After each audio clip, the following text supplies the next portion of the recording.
Go off in just 7 rounds. This is the man who stands between Frank Bruno and the WBA world title. Here, current champion Tim Witherspoon takes it out on one of his team, much to the delight of the spectators invited daily to watch him spar.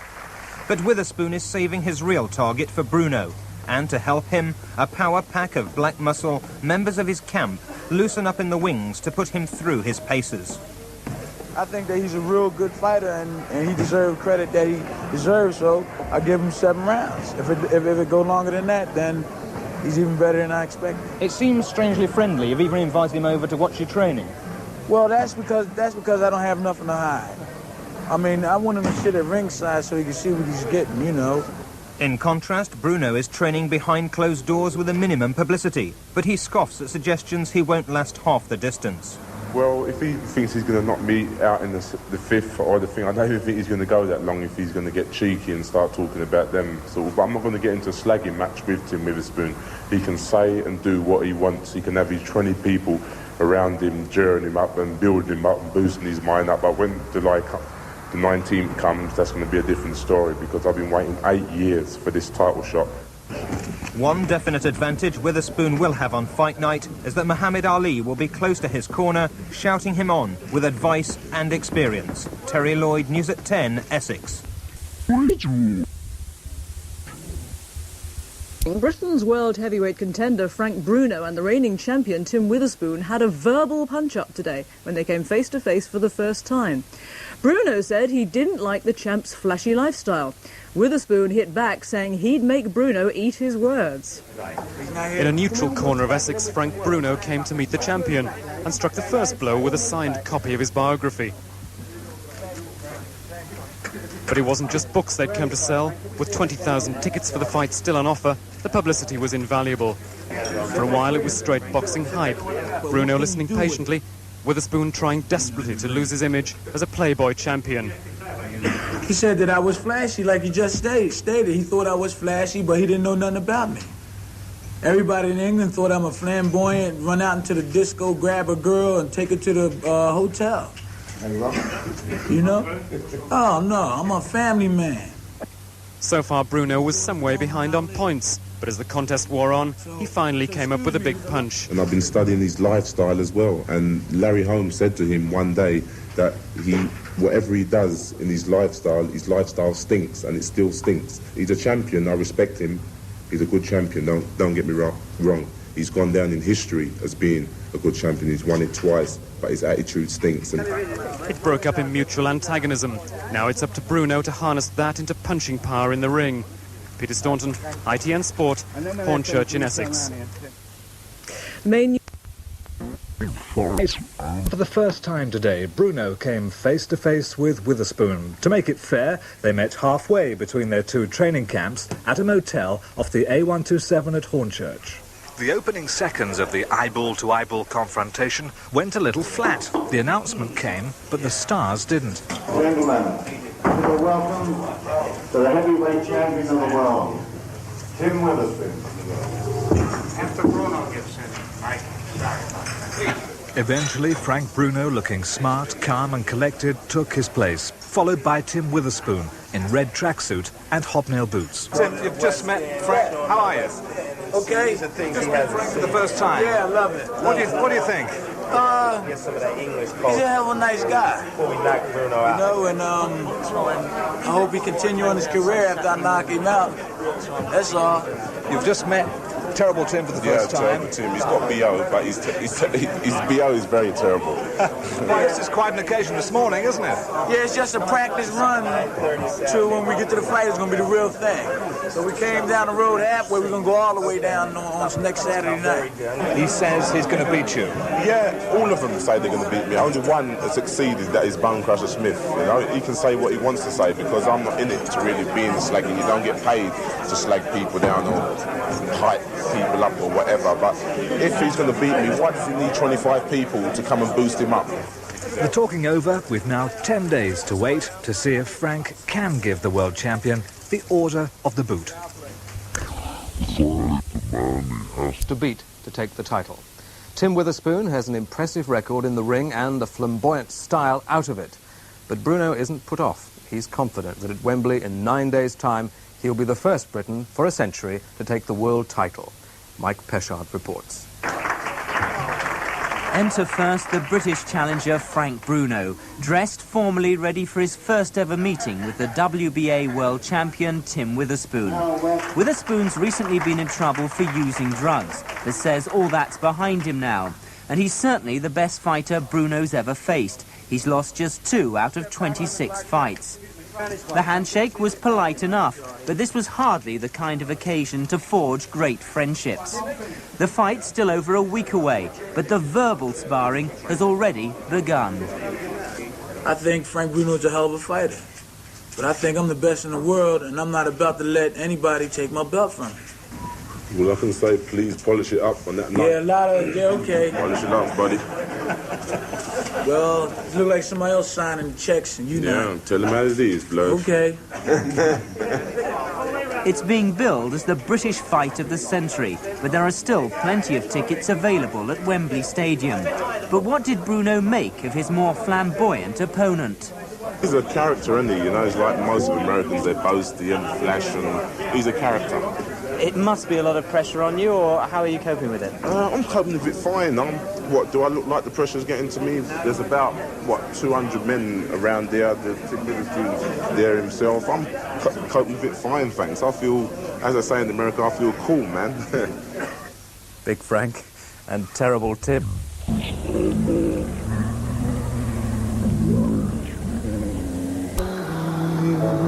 He's cut Cooper's left eye again, and he, just as he did before in the last fight, and Cooper's left eye is a mess, it can't go on, and that's it. It's all over. 1 minute 40 of the 6th round, and it's all over. Henry Cooper's challenge for the championship of the world has ended. You said he was born in Manchester, so well, he ain't a proper blackie then, is he? I mean, the ones I'm talking about, they're your proper blacks, aren't they? The ones... Pride of place in his Chadwell Heath home. Meanwhile, he's made his one and only demand to the promoters of Saturday's fight. Bruno wants the England dressing room at Wembley to recreate the atmosphere of the football team's world title win 20 years ago.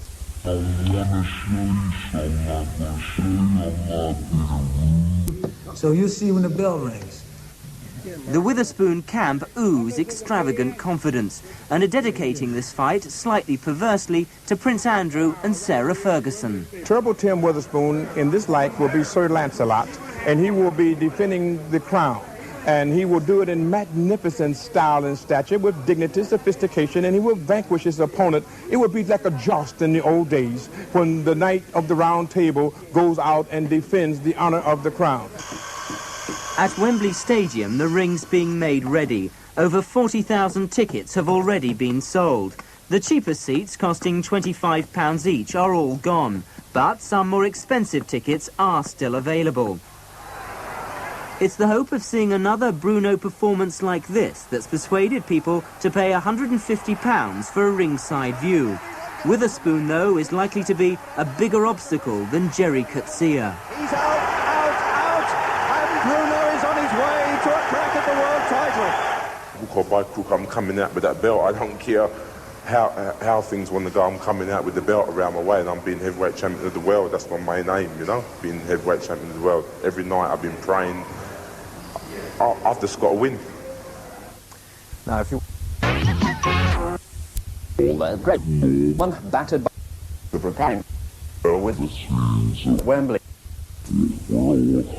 and beats Tim Witherspoon and claims the world heavyweight title. Harry Carpenter, of course, has been very close to Frank all the way to his rise to the top from the time that he took the ABA title in 1980 to his current position as world title challenger. So we got Harry to chart that rise and also look back at some of the British challengers who have gone before. Frank Bruno, the latest pursuer of that impossible dream, a British world heavyweight champion. Unless you're close on 100 years old, you won't remember the last one. Correction, the only one. Bob Fitzsimmons from Helston in Cornwall. Even he left these shores as a child and learned to box in New Zealand.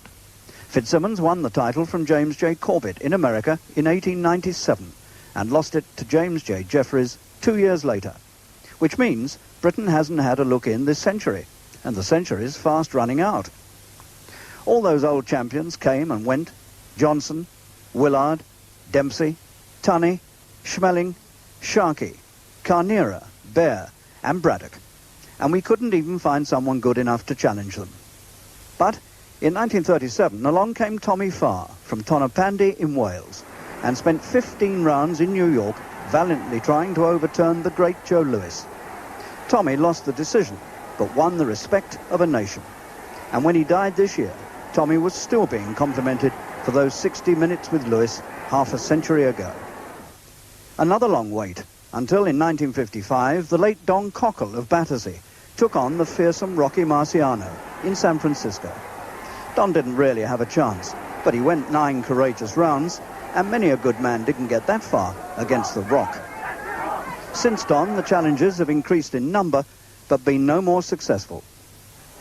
Our best bet was Henry Cooper. Who can forget that night at Wembley in 1963 when he smacked Cassius Clay, who wasn't yet known as Muhammad Ali, on the seat of his elegant pants, with a sweeter left hook as you'll ever see. No, it wasn't for the world title, and no, Henry didn't win, but he won eternal fame for what he did. And 3 years later, he did fight Ali for the title, but he got cut again, and he lost again. We also doff our hats to Brian London, Joe Bugner, and Richard Dunn, all of whom had a go and failed. Now it's 10 years since anyone had a go. But Big Frank carries our hopes, and more essentially carries a bigger punch than any of our previous challengers. Our first glimpse of the young giant from Wandsworth was in the ABA finals of 1980. He'd been boxing only 2 years. Frank's already famous punching power didn't materialise in this 3-rounder with Rudy Pica, but he won a close decision. Eye problems postponed his professional debut for 2 years, and then, in March 1982, he was matched against Lupe Guerra of Mexico, and so began his long sequence of very short fights. Bruno setting him up with the left jab there. Down he goes again. Oh, that punch seemed to land across the top of the head. And I don't think he wants to get up from that one. And he's out. Heaven knows the heavyweight scene in this country could do with the lift. And Stevenson's folding up on the middle rope and comes out over it, and his foot appears in my face, and he's not going to make it back. No way he's going to make it back, and the crowd are beginning to boo, and he's counted out. Oh, good punch. Right and left hand, and over goes Gibbs in the fourth.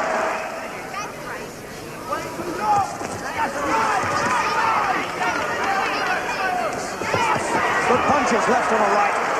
Oh, that was a good combination from Bruno. And he was quick for a big man.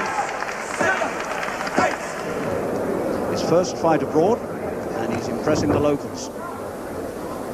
And the Makusa supporters have suddenly gone very quiet, and they'll be quieter still after that. Left, right.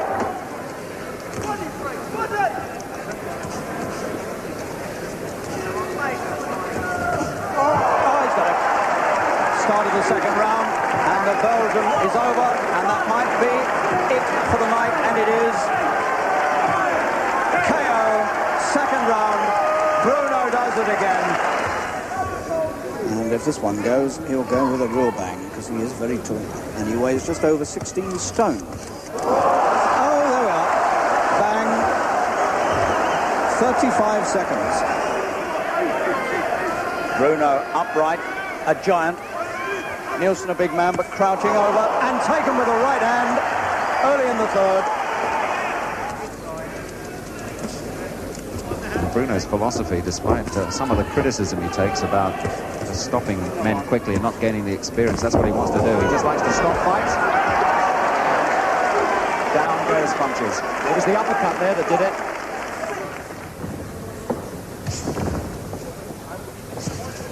That was a good left hook, and it's taken everything out of Jameson. His leg came up, his right leg came up as he got a hit, and the following punch sent him crashing down, and that, I think, is going to be the end of this fight. Bruno has just shown the American public what he can do with a punch. Lawless is delighted. That is an amazing win.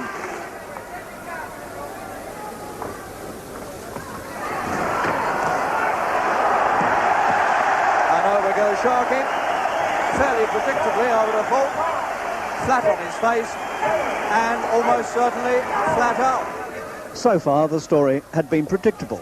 But now the challenge facing manager Terry Lawless was to find an opponent whose chin was strong enough to withstand the Bruno assault, but who was not so formidable as to undo all the good work that had gone into Bruno's build-up. And so onto the scene came Floyd Jumbo Cummings, who in October 1983 almost destroyed the carefully laid plans of the Bruno camp. Oh, what a good right hand, right on the bellum. Oh, Bruno's gone. He's gone. He's out on his feet. One punch, a right hand, and he doesn't know what's hit him. And suddenly the young prospect has come unstuck. Oh, how he's come unstuck. One big right hand from Cummings. And if that bell hadn't come up, then that might have been the end. And now they've got to get him round for round two. This was it. There it was. What one socking right hand brought him to a standstill. His legs had gone. And I don't know how he got himself back to the corner. Look at that. Fell into the arms of Lawless, and Lawless took him back, and Lawless has to bring him out for the second. Lawless did a remarkable revival job. And then, in the seventh... Oh, there's the right. He's found him at last. There's the big Bruno right. That's the one he's been saving. And Cummings wishes he'd saved it a bit longer. Now then, can the big American survive it? He's got it. First knockdown. Round 7. What a sensation. He's made it to his feet, but his legs have gone and he's counted out. Floyd Jumbo Cummings has been stopped for the second time in his life, and faster than he's ever been stopped before. And Bruno is the hero of the night and of the year. Well, hero of the night, certainly. But Frank's confidence had suffered a setback. 3 opponents later, he was matched against James Bone Crusher Smith, a man of considerable pedigree. After 9 rounds, Bruno was well ahead on points. But in the final 10th round, just when he should have played safe, Frank did just the opposite. Oh, he's got him with the left. Smith got him with the left, and Bruno's legs went. And you better get off those ropes and out of trouble quickly. And Bruno is taking too much. And he doesn't know where he is. Smith doing a Cummings on him. And Bruno looks out on his feet to me. Oh, he's got him. Oh, dear me, the end of the Bruno story by the look of this. He took it all on the ropes, and the left hook whipped over, and he's counted out. Bruno is knocked out in the 10th round. Bone Crusher Smith has crushed his man, and the Bruno story is virtually over. It was Frank's first and only defeat. Fortunately, not the end of the road. The comeback began. Lucien Rodriguez, former European champion, was engaged to provide Frank with a test that could put him back on the big road. He's often accused of being a bit statuesque, Frank, but he's moving around the ring quite snappily at the moment, and he's hurt Rodriguez, and Rodriguez is over. With 30 seconds of the first round remaining, and he's badly hurt. Badly hurt. Is he going to make it? He's only coming up very slowly at 9, and he can't go on. It's all over. That's amazing. Rodriguez is stopped in the first round by Bruno, and that's the first time Rodriguez has been stopped for 6 years. Here's a man who went the full distance with Larry Holmes, and Frank Bruno has put him away in about 2.5 minutes. Now that is the most astonishing result Bruno's ever had. This crushing victory paved the way for the next great night in Bruno's young life in October 1985. A shot at the European title held by the big Swede, Anders Eklund. Seconds out. Round 4. And this crowd sensing that Bruno could be on the edge of victory here. He's got him again with the right, and a second one, and he's down. Right at the start of the 4th round, 10 seconds in. Is he going to beat the count here? I don't think he is. He's not coming up, and Bruno is the European champion, and he's made his mark in the world. Bruno's first title, and he's only 23, and he's done it in the opening seconds of the 4th round. After 20 seconds of round 4, the winner and new heavyweight champion of Europe is Frank Bruno! Here we are again. The opening seconds of the fourth round. He'd had him going in the third, and suddenly the right hand and then the big right uppercut came in. And another right and another right. And the 6'6" giant crashed to the canvas. It was all over from that point. Bruno's a good finisher. Once he had him on the hook, he didn't let him off. Frank, congratulations. Well, how does it feel to be a champion? It feels beautiful, very, very beautiful. I didn't think I would see you again, Harry, you know what I mean? I thought you retired from the show, but... No, you got it all wrong. No. Right, tell me all about it.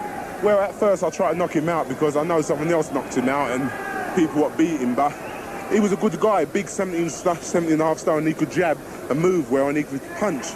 I dig a little bit, but I thank God I'm champion, Harry. You don't know how it feels to be champion. You didn't jab too badly yourself. I looked good. I was trying to knock him out with the jab instead of picking it and trying with the hook, but I've been rusty for about 6 weeks, so what do you expect, Harry? You did have one right hand that caught you.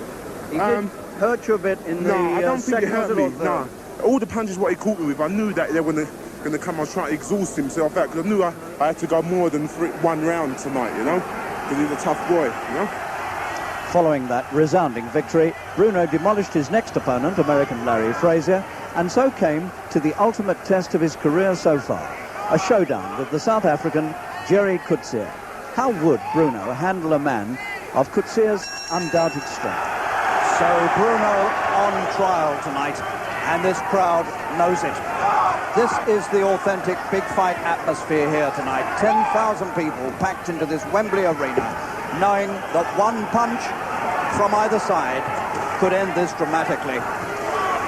What a welcome Bruno got tonight. The biggest reception he's ever had in his life as he came to the ring to face this giant South African, Jerry Coetzee, the former heavyweight champion of the world. One man looking for the comeback road, the other man looking for the glory that comes with going for the big one. Bruno, one fight, perhaps only one punch away from a crack. And the world title, the right's got him. Inside a minute, he's got him. One right hand from the blue, the cool Bruno. Coetzee, perhaps hit as hard as he's ever been hit. 1 minute gone. Now he might be dangerous.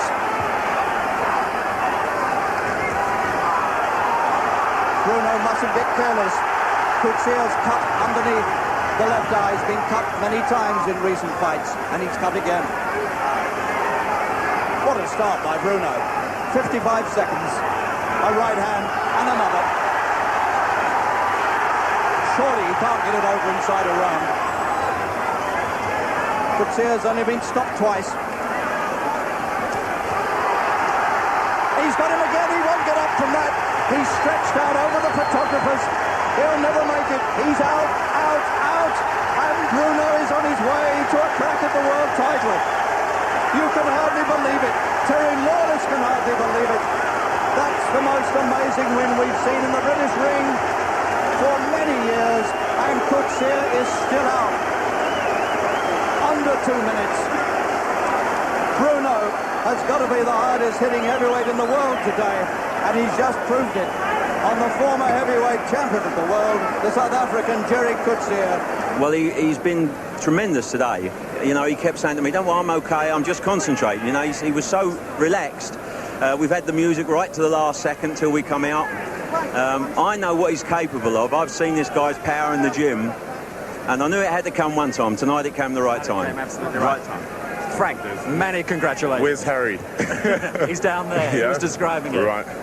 Brilliant. Yeah, thank you very much, Des. I trained for solidly 3 months for this fight, you know.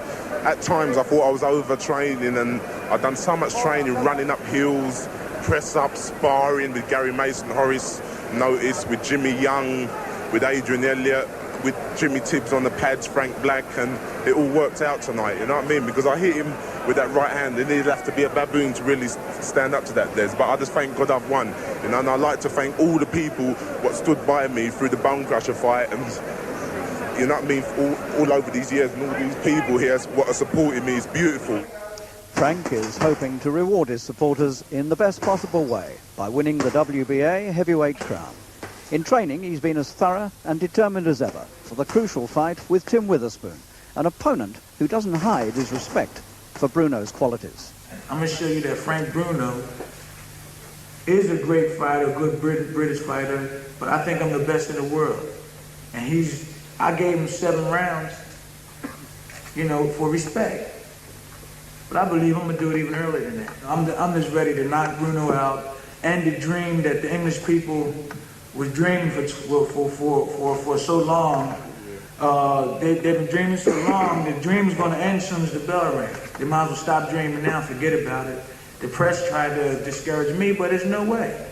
I'm a champion. I fought. The reason why I came over here because I'm a champion. I wanted to go through the things that great champions like Muhammad Ali did, and all the other champions. He went to Zaire, he went to other big countries and came out on top.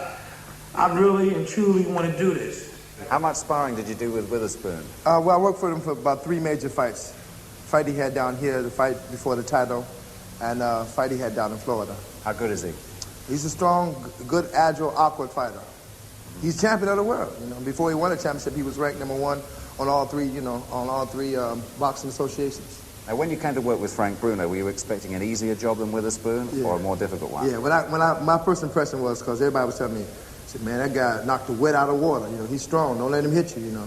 I said, you know, when I come down here, I'm expecting a big, stiff guy. You know, I didn't expect, you know, him to be as agile as he is. And I said, it's going to be pretty easy work. But I found it different. He's not only strong as a bull, but he's agile. You know, he can move and he's fast. How would you compare him with Witherspoon? Well, matching on ability-wise, you know, I think he's a much more talented fighter. But Witherspoon is so awkward, you know, and that's where his advantage is with most orthodox boxers, is that he's so awkward that he throws your plan off. So it's all going to depend, you know, that night. But he has the tools. You know, like I said, he has the tools. Is what it takes to win. Much will depend on how Witherspoon approaches the fight, won't it, do you think? Yeah, like I said, you watch the way he comes down here. Now, I've seen him take fights, you know, just like I did. Me coming out here, I thought this was going to be pretty easy work for me, to be honest with you. And then he might be taking that same thing, saying, well, it's a big, stiff guy. You know, if he come in anywhere from like 228 on, you know he's not serious. He'll be flabby. But if he comes down here 221, 223, you know he's serious. Who are you tipping to win? I'm gonna have to go with Frank. I wouldn't be down here working with him. You know, I don't trip myself to working with losers. You know, I work with 3 world champions, and I think that's something good, a feather in my cap. And I'm hoping that Frank will be the 4th. You know, he has all the tools to do it, and it's up to him. Sure, he's got a winner with Frank. It really is Frank Bruno's big night out. That's the title of our big fight preview tonight, BBC One at 11:25. And a recording of the fight, Frank Bruno against Tim Witherspoon, 8:35 tomorrow night on BBC One. Live commentary, though, on Radio 2. And Harry Carpenter is with Frank Bruno at this moment at the weigh-in that's taking place at the Odeon, Leicester Square. We'll be getting a report from Harry a bit later in the programme. Good morning, young Frank. How are you feeling? Good morning, Harry. Top of the world. The greatest day of your life. Are you relaxed? Yeah, I'm very relaxed, ready to go. I can feel no more better, Harry. What time did you get up this morning? I got up about 9:30. I got up about 7 o'clock, but I just laid in, listened to some records, read the Bible, and just relax. Were you up at 1 o'clock in the morning last night? No, I went to bed about 11:30 last night, Harry. You said that you might sort of try and keep up till that time, so that you'd be ready for 1 o'clock this morning. All this week I kept up, but last night I wanted to recharge the battery to be ready for tonight. After the weigh-in, I'll probably go back to bed and relax until the afternoon. Do you have another big meal before the fight? I'm going to have 2 more not big meals, 1 more big meal and 1 sort of semi-big. Tell me what you're going to have, because I know what your appetite's like. I'm going to have lasagna to give me a bit more energy, and some chicken and some salad and some Perrier water. Did you have a good night's sleep? A very good night's sleep, Harry. I can't complain. Usually sometimes before a fight you get wind up and you can't sleep, but last night I slept beautifully. you sound very relaxed and very confident. I mean, I've interviewed a few fighters before the big fights, and normally, A, they don't want to talk to you, and B, if they do, they're very edgy. But you seem to be in good shape. You see, Arthur Daly said this is all part of the business, and people say, like, the pressure can get to you. There's so many people, the place is nearly packed now, but this is all part of the business, Harry, and I'm in a very tough and hard business, and I've got to cope with the business. How do you think you'll feel when you come out of the dressing room tonight? When I come out of there, I should feel bubbling, raring to go, because I've been waiting 8 years to go for this fight, and I've been training 2 months for it, and I've had a week of loose training, and I feel very powerful mentally and physically, and when I come out tonight, I'll be just concentrating, going into the ring and just concentrating on Tim Witherspoon, not the 50,000 people who are in the ring. They'll be cheering me on, but I won't be thinking about them. I'll be just thinking about Tim Witherspoon. And ready to go 15 if you have to? Ready to go 15. I trained for 30 rounds for this fight, so if I've got to go 15, it's a bonus. Frank, the whole of Britain's with you tonight. Yeah. We all wish you the very best of luck, although you don't need luck. All you need is the talent you've got, and use it well. Thank you, Harry, if you know what I mean. Thank you very much. Thanks a lot. Cheers. And this is the Witherspoon camp arriving at this West End cinema for the weigh-in for the big fight. A huge entourage, 25 of them, all dressed in white, and a typical American showy entrance. And they don't have too many friends in this cinema.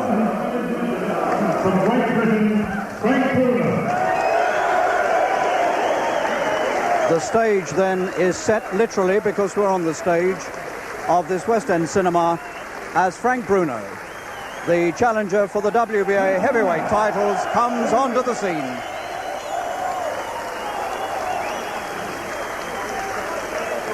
Traditionally, of course, the challenger weighs in first and will weigh in on a pair of electronic scales. The first time they've been used in this country, and possibly, I suspect, the first time electronic scales have been used anywhere for a championship fight. And the whole of the ground floor of this cinema packed with mostly Bruno supporters. And Frank's weight will appear on the electronic scale up behind him. And up it flashes. 1 ounce under 16 stone 4. And that's near enough his usual fighting weight. He weighed 16.3 against Coetzee, so he's just a little bit heavier. And now from the other side of the stage, from the wings, comes the champion, the American 28-year-old Tim Witherspoon, originally from Philadelphia. And like all big weigh-ins these days, it seems, we've had a row. A row behind the scenes about the gloves. And the co-promoter of the fight, Don King, has been making all sorts of threats, I'm told, behind the scenes, that if American gloves are not used, there's no fight. American gloves are going to be used, I'm told. And all sides have agreed that American gloves will be used. The gloves have been tested. Everyone signed them. 10-ounce American gloves will be used, and not the Mexican gloves that were originally proposed. So that little row is out of the way. And now onto the scales, the champion, Tim Witherspoon. Be interesting to see what his weight is, because there have been a lot of accusations that he hasn't taken his training too seriously, and in fact he's heavy. 16, 10 and 10 ounces. Now that, I'm told, by people who know Witherspoon, is heavier than he would be if he was taking it dead seriously. Well, I don't know the exact truth of that, but that's what I'm told. And they're querying what it is in pounds. 234 pounds is his weight. And Witherspoon can't believe it. Once again, it flashes up, slightly heavier, 16, 10 and 12 ounces. So what can't be argued about, I suspect, is that he is 16 stone 10, no matter what the ounces are. And that is considerably heavier than his best fighting weight. My American experts tell me 15 stone 11, I was told, would be a really serious fighting weight for him. Instead of that, he's almost a stone heavier. And now Witherspoon comes to the front of the stage and does the muscle man act. So the formalities are over at the weigh-in. Now we await the fight. Doesn't look much, does he? Frank all set to do the business, and we'll be previewing the fight in Frank Bruno's big night out from Wembley tonight, BBC One at 11:25. And then our coverage of the fight tomorrow night on BBC One at 8:35. But a reminder, live commentary on the fight tonight on Radio 2. We pop next door to the expectant atmosphere at the Wembley Stadium, where Desmond Lynam and Harry Carpenter anticipate the excitement of Frank Bruno's big night out.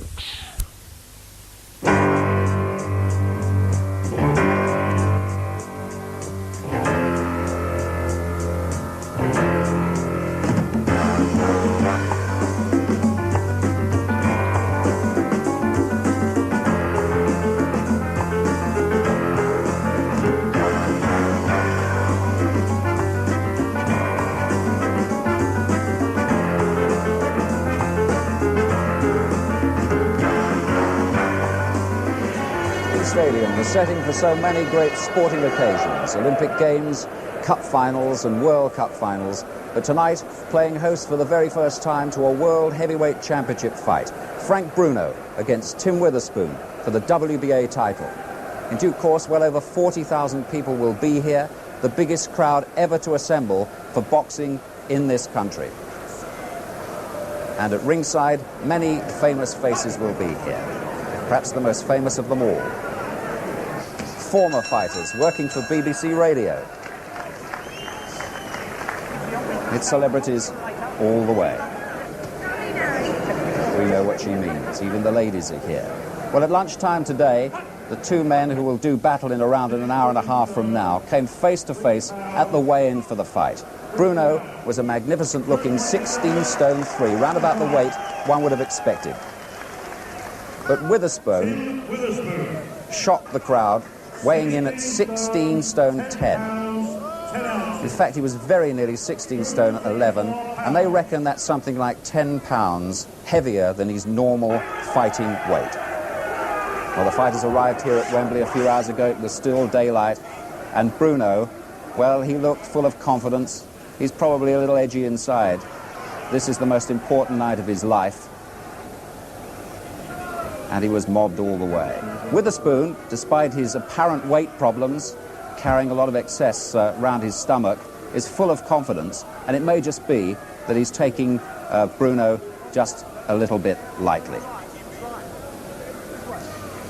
Well, now, nearly 12 hours on, their night's work still some time away. Bruno and the champion Witherspoon prepare themselves. Bruno occupies the dressing room that the England football team favour, incidentally.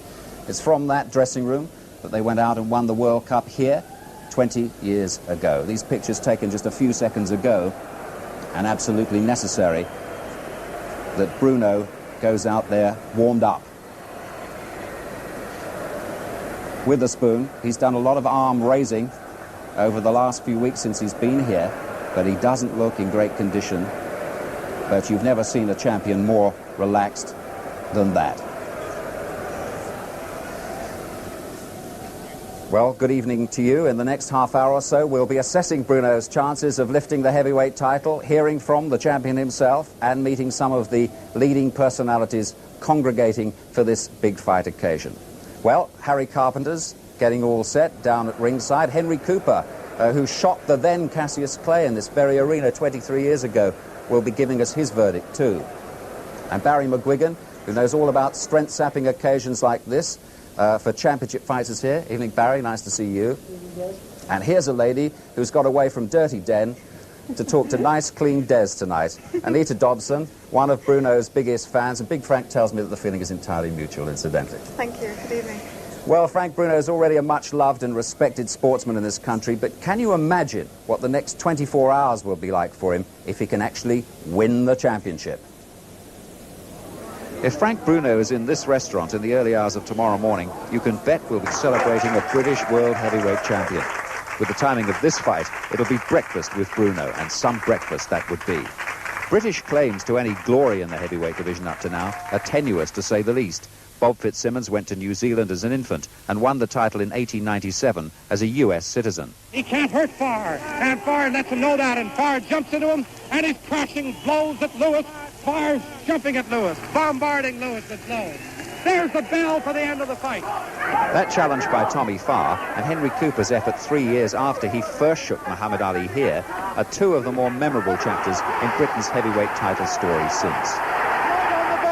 The bell has sounded, and he's up at about 3, Clay. This little chap would have been blissfully unaware of Cooper's challenge, but he's developed into the most awesome-looking heavyweight ever produced in this country. And Bruno's attitude and the manner in which he conducts himself have already marked him as special. I believe in God, you know, everybody's got someone to believe in.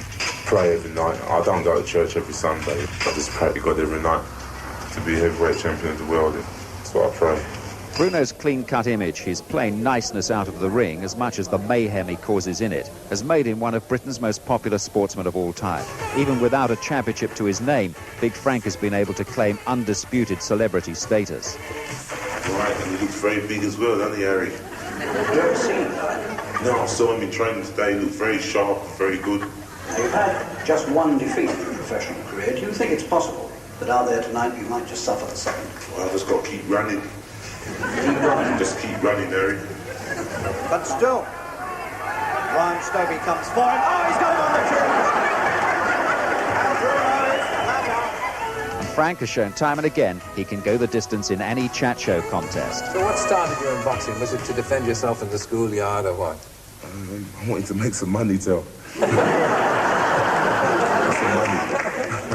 So I weren't a solicitor or I weren't a talker like yourself on the radio, on the television, so I had to use my body to make something of my life instead of robbing banks or something like that. So. And at comedy, well, he's definitely a knockout. Juliet, Juliet, Juliet. Oh, Romeo, oh, Romeo. I haven't seen thee since the weigh-in. Oh, Romeo. He is my lady, he is my love. Oh, to hold the hand inside that glove. Behold her girlish frame, so graceful and so slender. Bruno has captured the imagination of the British public, even those for whom boxing normally is of little interest. And the purveyors of pop are never slow to join the bandwagon.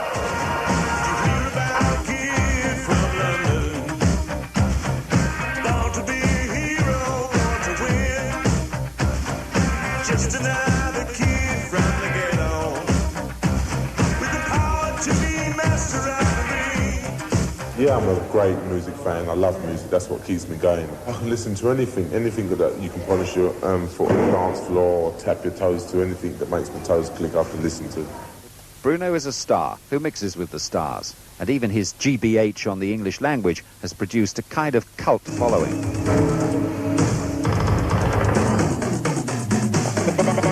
How long did it take you to get over the effects of that punch? What punch was that? Cagey customer, you know? Tough. You'd have to be a special human being to really beat me that night.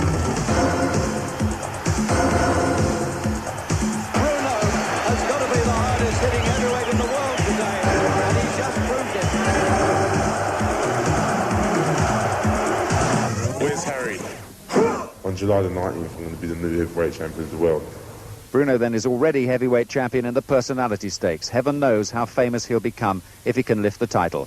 You know what he means? Hey, listen, I want you to watch my fight on BBC with Des and Harry, if you know what I mean. We're all getting a little nervous here, aren't we, about what's going to happen. How long have you been a fight fan? I suppose, well, you actually are an East End girl, aren't you? Oh, yes, through and through. And my father's a great boxing fan. Yes. And a lot of good fighters came from the East End. So Frank Bruno is fighting not just for a title, but for everybody he wants to win. Are you getting a little edgy about getting yes. down and looking? You're not one of these women now who gets up and sort of... Well, it's the first time I've been to a match, so I don't know, but I feel as if I might be. I think you're going to be. I hope he wins. Yeah. Barry, good to see you. How are you feeling now after the battle in I'm Las resting Vegas? at the minute, and I'm back to my normal self again. Put a bit of weight on, and you know, as I said, taking things easy. But I'm over here looking forward to a great fight and looking forward to a Bruno win. Just before we mention that, you're looking forward to a Bruno win. But what about yourself? Are you going to fight again? Well, at this stage I'm resting, and I'm going to be taking a long time to make a decision. I think that decisions made in haste are the wrong decisions, so I'm going to take a long time and Well, you made one in discuss it with haste, my and you're family. going to sit back and relax for a Yeah, while. I'm going to relax for a while. Good for you. Now, what about this? You reckon a Bruno knockout victory here tonight? Is that influenced by the weight that Witherspoon showed at the weigh-in, do you think? It certainly doesn't help matters. I mean, Witherspoon is one of these people who are... weights inclined to fluctuate, and I believe that he's probably at his best around 15-12, 15-11, having looked at his record very carefully. He fought, apparently he fought around 15-10 or a little bit less than that when he fought Pinklon Thomas for the title, and he lost the title to him, yet he beat Tony Tubbs in his last battle. But Tubbs looked well out of condition too, so I'm just not sure. I feel that Bruno's power has got to be the decisive matter. In the early rounds, if he lands with a clean punch, he can win the fight early. We'll talk a little more in due course. Well, the bookmakers see Bruno as a slight favourite to win tonight. It's absolutely unprecedented for a British challenger to go into a heavyweight title fight favoured to beat an American champion. But Witherspoon, despite actually having 3 fights fewer than Bruno in the professional ring, is vastly more experienced when it comes to championship bouts. He'd already won and lost the WBC version of the title before he became WBA champion. And as a professional, he's never been knocked off his feet or stopped. This is his 5th world title fight tonight. He's been down this road before. For the land of the free and the home of the brave. 141 for the winner and new heavyweight champion of the world, Tim Witherspoon has won it. Tim Witherspoon is a confident man. It's not surprising for someone who grew up in Philadelphia, a city that's been home to more heavyweight champions than anywhere else. When I step out that ring tonight, that belt's going to be around my waist because that belt belongs to me. Like most American heavyweights, Witherspoon isn't short of an answer when asked why he's special. I don't, intelligent, strong, punch hard, and clever, if you want to say that. Modest. Yeah. Witherspoon emerged in 1983 when he fought Larry Holmes to a standstill, but lost a decision everyone but the judges thought was his. Larry Holmes is hurt. He's out of it. Yes, he He's is. out of it. All he's got to do. He's out of it. Larry Holmes, we have a minute and 30 to go. Larry Holmes is out of it. One more, he's going to go down. He's out of it. That 9th round is like a mystery to me. I could, like, next time I would fight him, it would be a heck of a lot different. At the end of that fight, there was a shot of you where it looked as if you were expecting the decision to go your way. Right. Because I felt as though I outpointed them. I felt as though I was the aggressor. But he was biting his fingernail. He was biting his fingernails and you know, nervous. He knew he lost. A man who worried Holmes won't be worried about fighting far away from Las Vegas. Basildon in Essex has borrowed ideas from America, but somehow it's not quite the place you'd expect to find a champion's training camp. American fighters abroad usually say they're mean or bad. This one doesn't. You want a kiss too? I think he's lovely. Oh, it's So do I. He's gorgeous. He's great. Yeah. He's lovely. Yeah, he's ginormous. But like a brick. You've come over and in some ways you've tried to charm England rather than frighten us. Right, because to me it's a sport. It's a way of life for me. I love it. I love doing interviews. I love the people that's around it. And to me, a boxing or karate is not to be used in the streets or to scare people. It's used as a sport. Fight club. All right. The best way till you win. Okay. Nice cops. Police officers. They're police officers, not cops. That's disrespectful when you say cops. Police officer. Later tonight, however, the jokes and diplomacy will stop. The fighter will be revealed. I'm definitely going at Frank Bruno. Because I know I got what it takes and what it takes to stay in there a long time. But it's up to me. It's up to me to just pursue it. So I think I'm going to go after it this time for real. So no championship for England or Britain? Hey, not if I can help it. He said I'm going to have to kill him But he don't know he had to take the title from me. One thing that's upset Witherspoon in England is the suggestion he's overweight and not as fit as Bruno. I don't like all the big muscles, you know, and I don't think that in a hard fight, he's going to get tired, believe me, with all that. If he have to fight me every round, he's going to get tired. But if it's a fighter like Philip Brown running around, it's like a sponge. He can do that for 10 rounds, chase a guy in box. But if I punch back at him and go to the body and punch and try to back him up, he's definitely going to get tired, like you saw in the bone crushing fight. The headlines have dwelt on Witherspoon's weight, just like they dwelt on his problems with the boxing authorities earlier this year, after it was discovered he smoked marijuana. If they care about athletes, then help them. Don't take the title from me. Don't take my livelihood or where I could take care. I almost couldn't take care of my family because of that. You know, and then I'm still left with the problem. If I had a problem, then they take the belt, kick me out in the street, I might get killed, I might die. But if they let me stay in with the title, then we could work together and then we could be happy and then they could say they helped me out or did something to me. In America, Witherspoon is clear favourite to retain his title. The Las Vegas bookies seem to share Witherspoon's view of Bruno. Hell of a nice guy. I'll say it again, I've been saying it to all of the people. He's a nice guy, and I'm going to knock him out. Well, let's now hear from a nice guy who knocked out a few nice guys in his time and very nearly knocked one out here all those years ago. Henry Cooper, he's down at ringside there with Harry.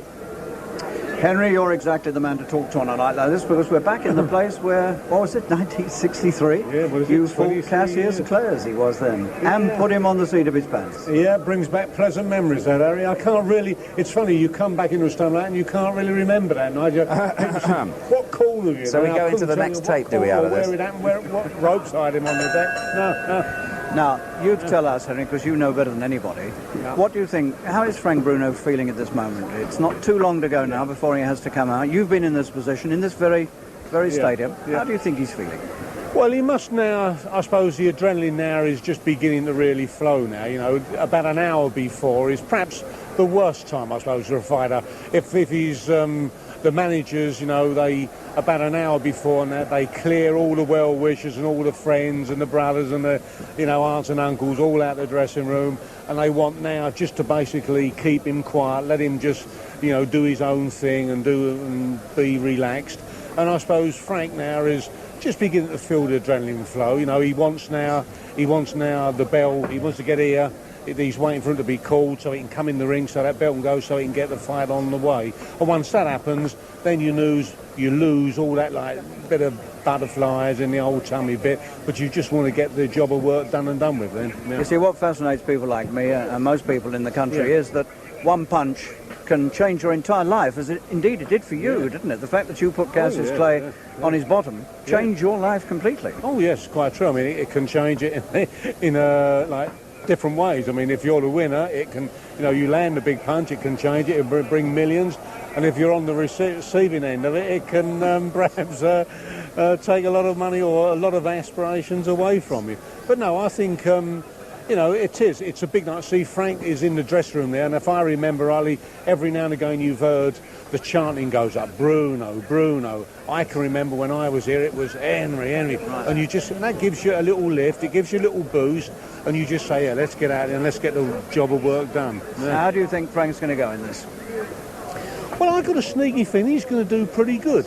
You know, I think, as I've said before, if he comes out, what I'd like to see him is, you know, test the guy early on, throw some big right-hand punches early on. I mean, Witherspoon, you know, was much heavier than we all anticipated. He won't be the sharpest or the fastest things on two legs. So I think, you know, Frank, if he can, you know, come out, start fast, pick his punch, straighten him up with that left jab a little bit, and then cross that right. If he hits him, he'll go. Let's hope so, Henry. Thanks very much indeed. Thank you. Big H with little h. Frank Bruno, as you know, is guided by British boxing's most successful ever management team, headed by Terry Lawless. Lawless has already produced 4 world champions, John Stracey, Jim Watt, Maurice Hope, Charlie Magri. But has he now produced a man who can win the heavyweight championship of the world? And a right hand puts his man down, and he doesn't look as though he's going to get up.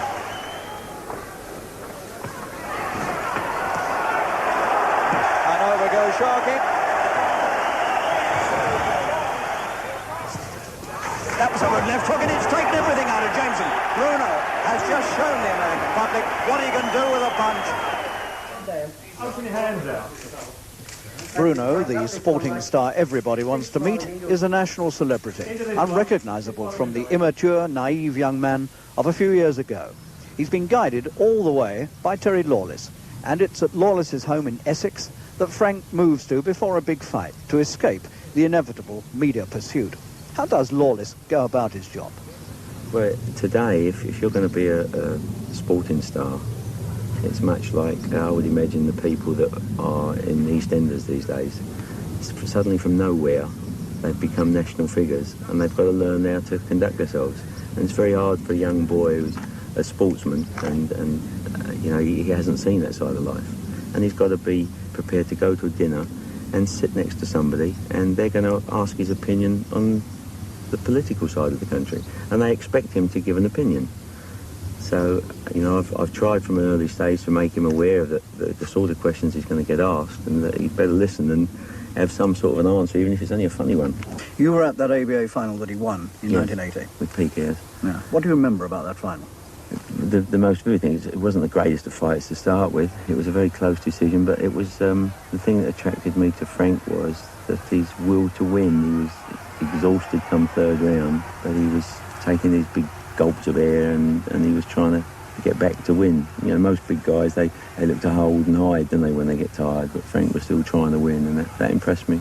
How did you come to meet him and talk business? I went to his home and I met his family. And somebody asked me to go to his home and I went and you know, I don't promise people. There is no rose garden in the boxing world. I just told him how hard it was. And I tell them all that they should look for something else if they possibly can. Frank accepted that, but there was still a major problem. His eyesight needed correction. It involved an operation in South America.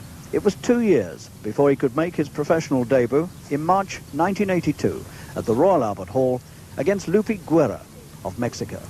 Well, by then, of course, he was really a well-known figure already because of the eye problem and the weight and a legal problem that I had.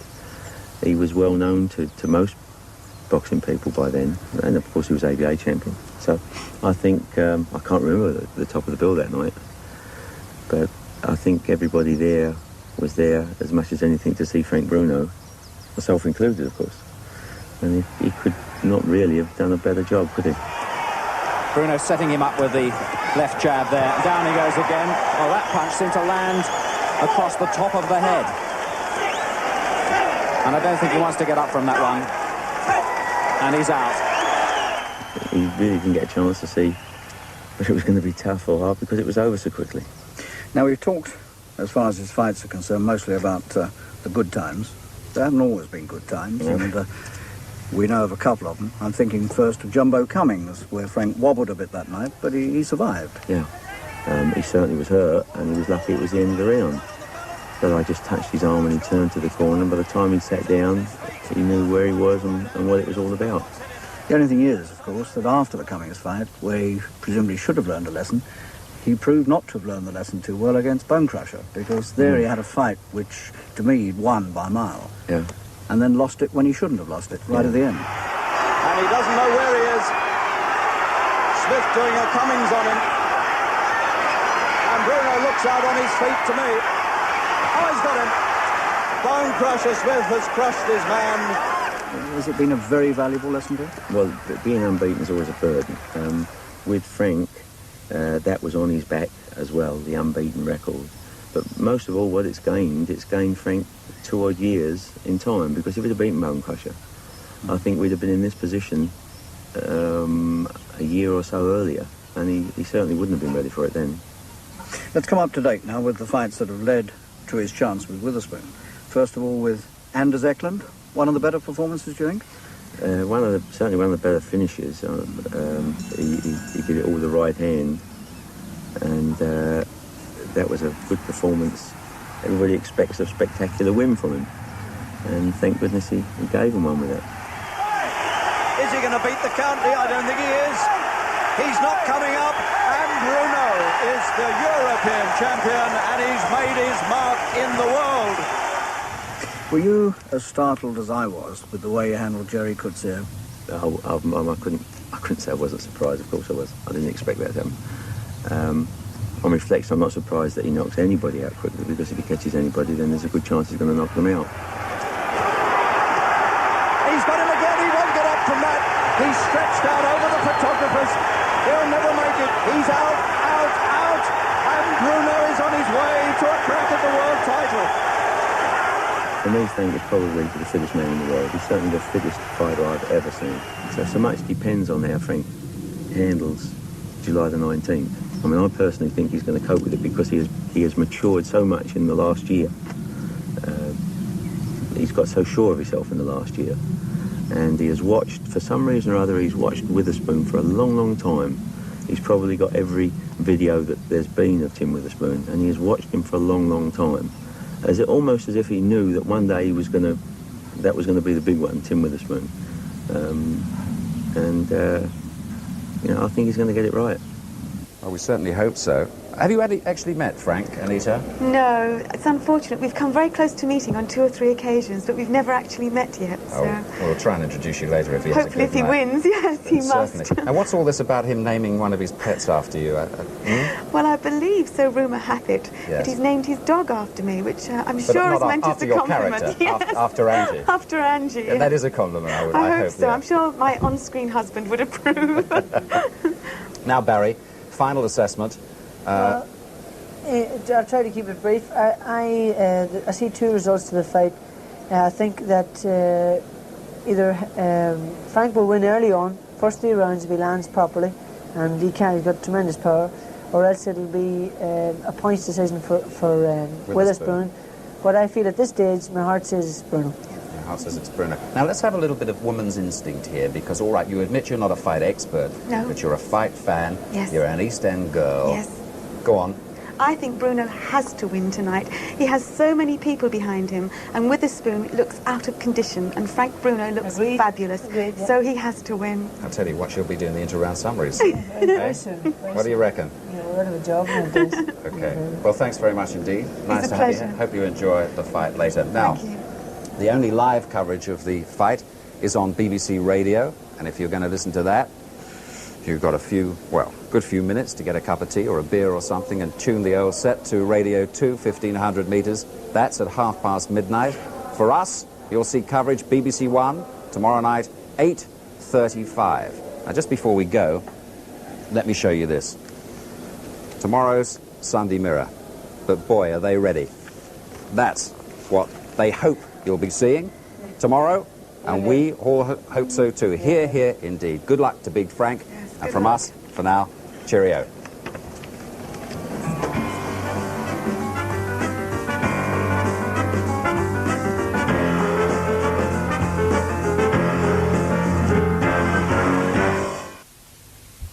Bruno fighting for the heavyweight championship of the world against WBA title holder Tim Witherspoon. From Wembley Stadium, World Championship Boxing.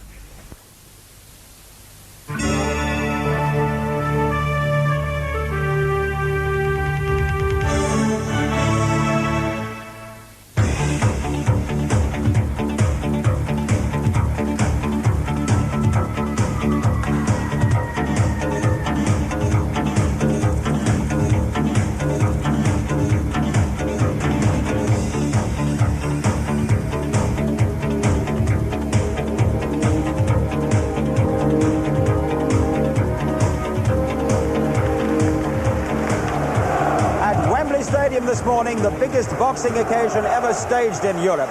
One that really does justify the tag, the fight of the century. 40,000 fans have paid £3 million for the pleasure of seeing Frank Bruno's bid to become the first British-born heavyweight champion of the world in 90 years. This fight with Tim Witherspoon is assured of a television audience around the world of over 100 million. Welcome to ringside, where I can assure you the atmosphere more than matches the occasion. There is an overwhelming passion of patriotism around. Frank Bruno, who will start this fight as odds-on favourite to dispossess terrible Tim Witherspoon of the WBA crown, will enjoy massive support. No fight in the history of British boxing has generated such hype and publicity. But the war of words is over. The time for action is nigh. We know that Bruno has the punch to win this fight, but the big question, is the chin brittle and vulnerable? Bruno's dream of winning this world title has really forged a grim determination. But in this air of euphoria, to underestimate Tim Witherspoon's impressive record would be very dangerous indeed. Earlier, we watched the two fighters in their final preparations in their dressing room. Frank Bruno insisted on the dressing room for which England emerged to win the World Cup. He tailed off his training 5 days ago. He's obviously in supreme physical condition, and manager Terry Lawless has to establish the perfect mental approach for his first 15-rounder. Witherspoon at 28 should be at his peak, but he spent most of his stay in this country discounting the presence of a paunch. He weighed in 7 pounds heavier than Bruno, 12 pounds over his most efficient fighting weight. He does look flabby, yet one still feels the longer the fight, the more it will favour Witherspoon. Well, there's a fortune awaiting the two men, and of course, there's plenty of money around the ringside too. The rich and famous are here. There's Muhammad Ali, a legend that set the big buck standard. Sadly not the man he was, but he still claims the enormous affection of the fans. As does Henry Cooper, who of course floored Ali in their fight in the stadium 23 years ago. Sugar Ray Leonard, a boxing multimillionaire who still hankers after Hagler, but he's here as a ringside expert for the American TV network. Trevor Berbick's here. Berbick is the WBC Heavyweight Champion. He's obviously in the shake-up to find the undisputed champ. And there's the engaging Barry McGregor, now a former world champion, but looking very happy with life. He thinks it could be Bruno in 3. And Bob Geldof certainly deserves a night off after the enormous effort he's made to raise money for starving Africa. Well, Bruno and Witherspoon will very shortly be leaving their dressing rooms to emerge in this arena. They will receive a tumultuous reception. Let me hand over to our ringside team now, the former world champion Jim Watt and our commentator Reg Guttridge. So there's the first look then of the hooded Frank Bruno leaving the dressing room with all his stablemates were in there with him. He didn't want to be alone, and the crowd have yet to see him as he comes up the famous Players' Tunnel. So the crowd roar, the chants of Bruno as he actually leaves the dressing room, comes out, the tunnel exit there, and there's the man. The big moments arrive for big Frank Bruno, very much the hero of the nation, isn't he? They've really taken to this fellow. Shared the dressing room with his stablemates. He doesn't want anything changed. He doesn't want the pressure to get to him, he says. But there must be more than just butterflies in the belly as he comes on now. He admitted that he had them early today. So there must be some kind of going to war tension in a man's soul and body at this stage. Through this battery of cameras, remember, going live across the nation in America. As Frank Bruno now gets into the ring with this beautiful crimson dressing gown and then soaks up the cheers of the crowd, because he knows that almost to the man, except those few that may have betted against him, happen to be with him.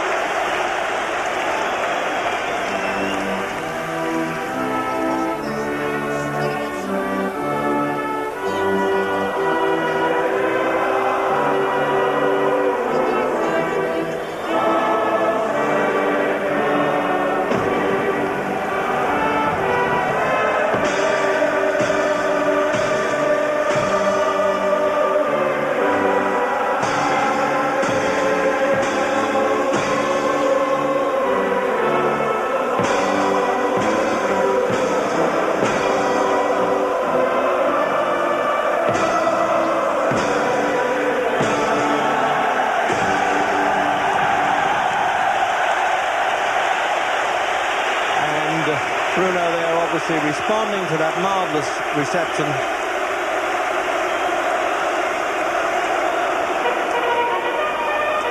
And the wave there of the stars and stripes of the huge entourage of Timmy Witherspoon from Philadelphia, holder of course of the World Boxing Association Championship and formerly the holder of the other version of the World Boxing Council.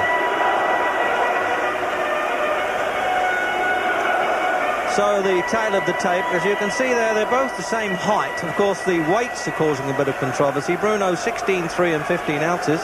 That's just 15 ounces more than when he knocked out Yeri Kutsia. But Witherspoon looked as though he's fattened up a bit at 16, 10 and 12 ounces. But then when he was 15, 7, he actually lost to Pinkland Thomas, so who knows.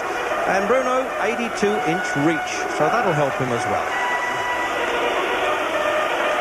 Camp of about 30 people have led Witherspoon in, apart from the security and the London Bobby.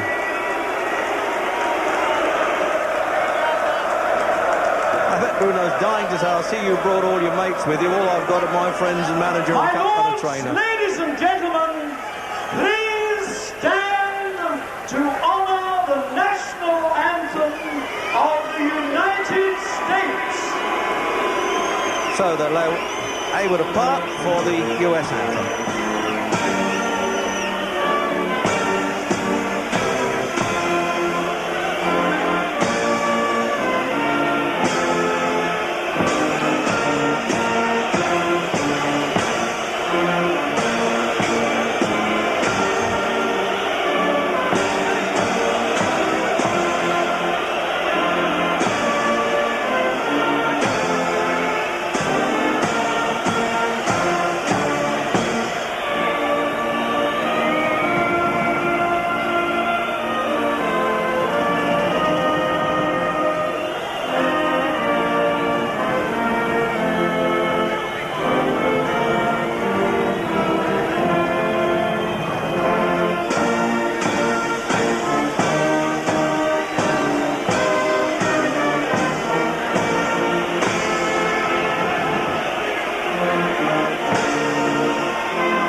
Bruno 29 and only one loss, of course, to James Bone Crusher Smith, and he stopped the 27 inside the distance.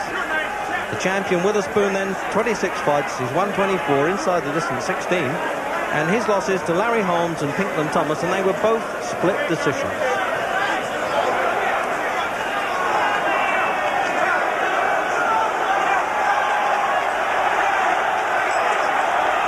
Well, it's a bit protracted, I must say this. And I'm sure both boxers now could do without this final chat, because they've had it in the dressing room from the World Boxing Association supervisors and the referee. They know the rules. Remember, if either man goes down 3 times in one round, it's an automatic knockout. I'm not keen on that rule, but that's the World Boxing Association. Only that you can't tell whether it's a slip or a shove sometimes. So it's like sitting on red alert here for Jim Watt and I, wondering when those bombs are going to explode.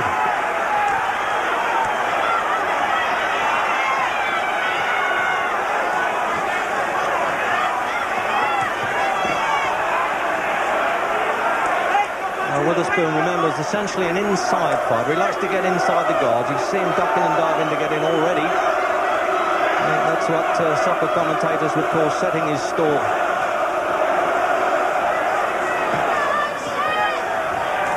See that? It's a bit dangerous if he's going to lean in like that.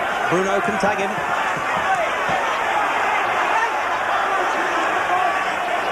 Now the referee already having to work hard in there instead of yelling break. I suppose that they can't really hear it above the crowd.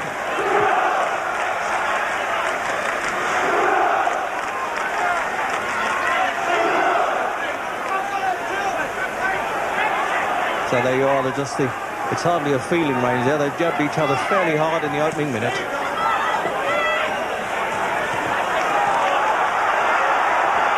He looks a bit clumsy at times, Witherspoon. I've seen him quite a lot, but he makes it effective. And I would think Bruno's got to try and stand off and hit him with long punches, especially that right hand over the top now. Watch for that. He'll try and shoot it over Witherspoon's left lead.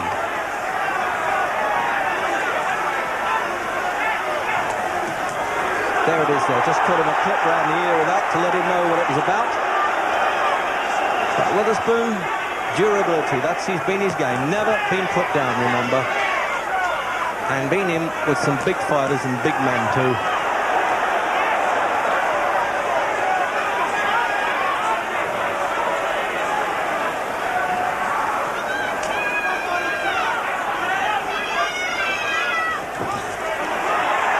class. He's unloaded the right hand. No effect yet. And these big swipes coming in from Witherspoon now.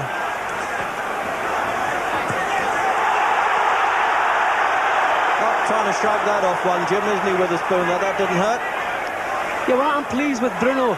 He certainly isn't overawed by Witherspoon. His temperament looks good. He's letting the punches go. We can see him winding up the right hand. He just can't wait to land some good punches. I'm hoping for some success for Bruno in the first or the second round, just to get him right into the fight and give him his confidence. But this is a good start from Bruno.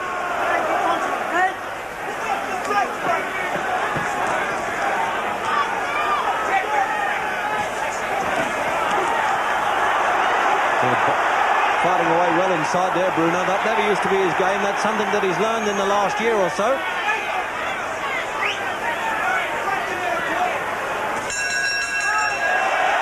And a little stare right at the end of the round. That's always inevitable, of course. Well, a very lively start indeed for Bruno as he tucks himself in the corner there with obviously the faces he knows so well. And gets a little bit of wash and brush up with Vaseline around the eyes there. That just stops the chafing of gloves, hopefully to stop any cuts. Remember, he's only 24. Big lad, isn't he? And Witherspoon's 28. There he is, Witherspoon. Former American football player, a tight end. So he's brought up in rather the hard conventions of the ring, really. And that's what's known in the trade as a cut man, Eddie Aliano. But he isn't cut yet, I don't think. I don't know why he's actually doing the second in. It's usually somebody else, but he's doing it a lot tonight. Or should we say this morning? Center, round 2. Into this second round then.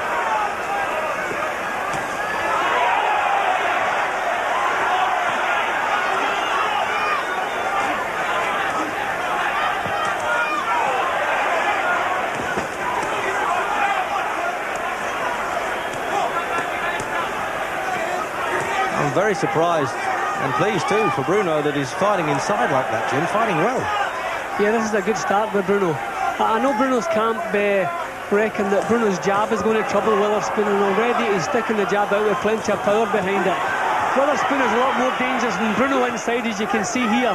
But Frank can keep it at long range, unload some of the bombs. We'll all get what we're hoping for.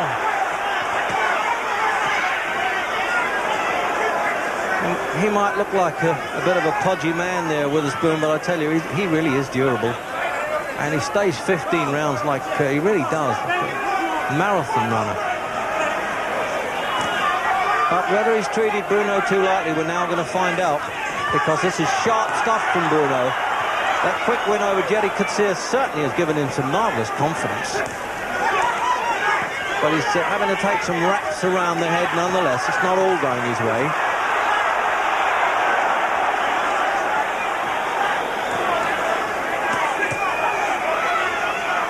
Not trying to throw the full power in with every punch, Bruno. That's smart. He can just rattle a few in to keep Witherspoon occupied while he's working out what he's going to do with the harder shots.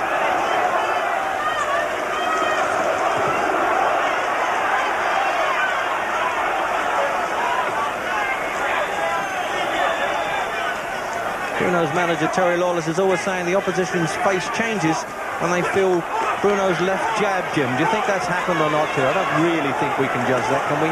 Well, it certainly does. You have to remember that the big difference at this stage is that Witherspoon has been here before. This is the first time Bruno's boxed at this level. Now, Witherspoon knows he's good over the distance. He knows he has a good chin, so he's not in any hurry. Bruno needs a good start. Therefore, this is probably Bruno's best work he's putting out at this stage, because he wants that good start. But at all times, Witherspoon's going to be dangerous.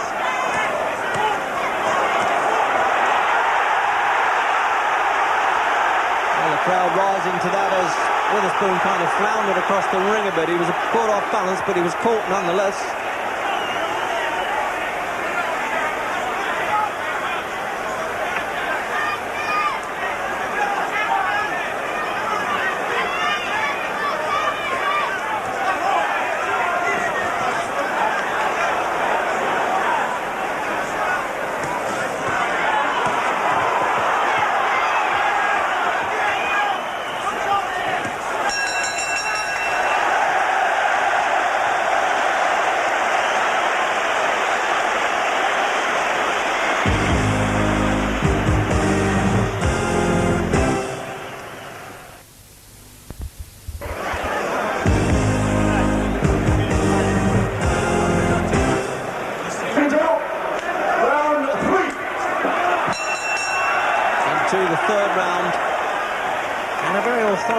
start, I think, by Bruno.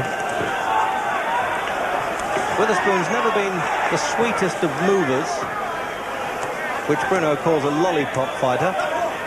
So don't be too put off by that. He hasn't got that great Muhammad Ali or Holland stuff, but he's effective. And Bruno has got to keep yabbing him off. Otherwise, Witherspoon's game, he likes to wear people down a bit like a virus.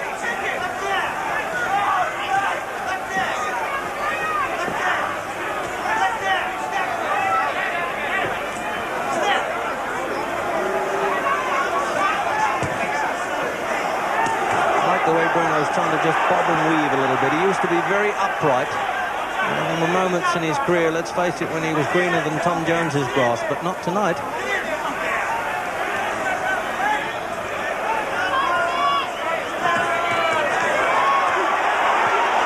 Oh, he took a left hook there, and he's taken it well, Bruno, too. That was quite a hefty swing, Jim. Yeah, Bruno has taken a few shots, even in the first round. There's another good right hand from Witherspoon. I've never seen Bruno looking so mature. Those are good punches that Bruno's taken. We've all been worried about Bruno's chin, but he doesn't seem to be worried at all. He's taken a few good shots, no ill effects at all. Well, he's one of the most, well, certainly the fittest athlete boxer I've seen. Tremendous. But one wondered whether those muscles might tighten him up a bit, but he's not showing it at all here.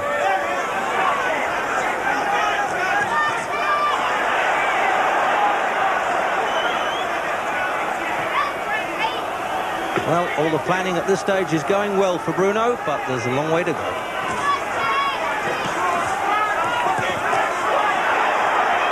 Laying into each other now, I tell you, as close as we are to the ringside, Jim Watton, there's some hefty stuff going in there, and they can see it from way back here at Wembley Stadium too.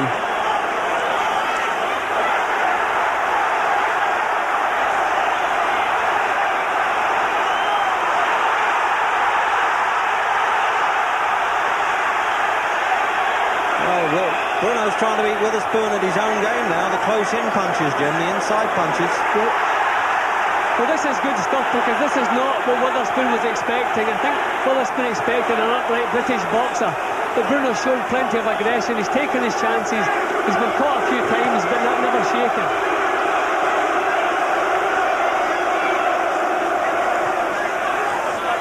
He may have to try and pace himself a little bit as he goes along now, Bruno. If he can't nail Witherspoon, he may have to take a sort of half a breather in some rounds. What a good fight.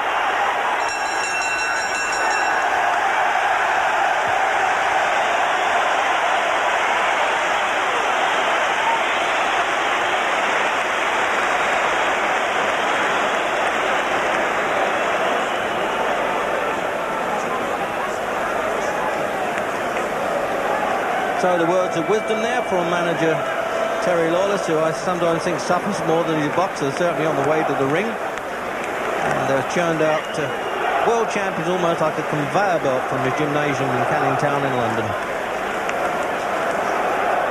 Trainer Jimmy Tibbs there just grabbing the bottle. Water only, of course, permitted in corners. And Frank Black just giving him the makeup treatment, as they say.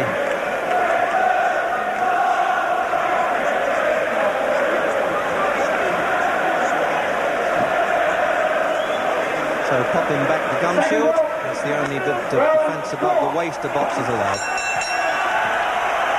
Round 4. Scheduled for 15 rounds, the World Boxing Association version of the championship. And Witherspoon, 7 pounds heavier than Bruno. What big lads they are, aren't they, today? 16 and over 16 stones. It's incredible. And really, they're quite mobile for it. Certainly Bruno looks the part.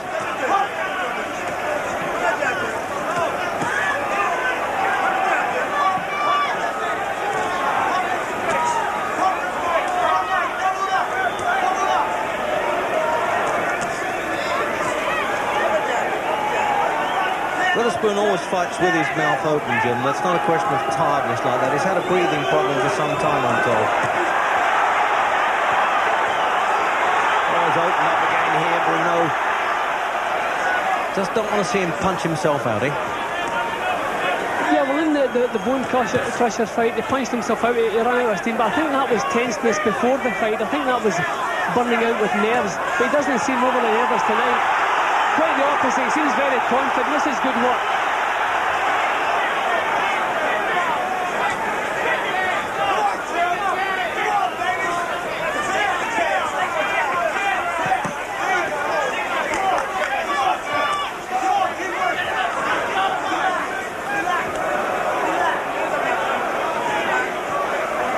See, Bruno's strength, in fact, is his strength. The man is a strong man, but Bruno uses it, looks more to his advantage, I would think, his physique.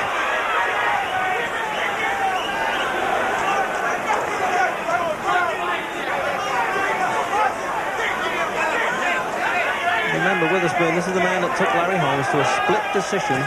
You had what was then a good Larry Holmes a few years ago. So this is a really remarkable performance early on in the fight from Bruno. Being confident, dictated, jabbing away with the left hand again there. I wondered when he get into that, get some points going.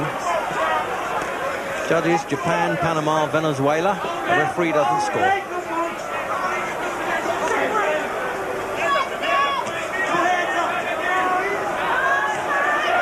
Bruno keeps him on the end of that one. Jim, is going to cause a bit of damage, isn't it? Yeah, it's a good jab. I know, as I said earlier, that was part of the Bruno camp's plan. American fighters have trouble coping with good jabs, and Bruno has an excellent jab. There's a lot more fluency about his work tonight too.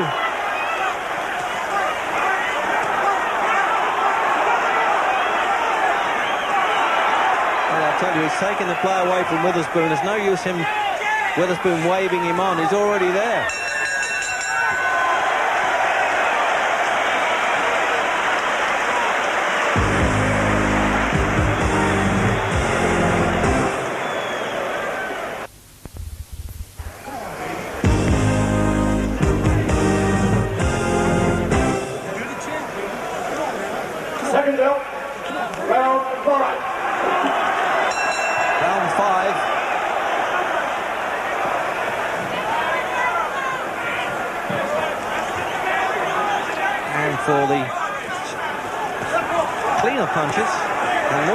Jim, Bruno in front at this stage. Yeah, I would think so, yeah. Bruno's work has always been sharper than Witherspoon's. He's landed more clean punches than targets, so he's probably slightly in front. A little bit of desperation stakes there when Witherspoon starts missing with punches like that. That's what good craftsmen in the trade would call silly punches.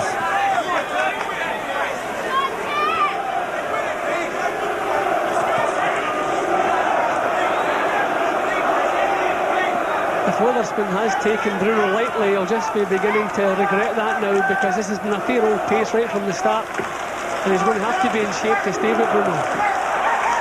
Bruno, of course, hasn't got past 10 rounds. One of 10 rounds were on points. He was stopped in the last round, the 10th, against Bone Crusher. And, of course, Witherspoon's proved himself over the 15-round course. Tony Tubbs, Larry Holmes.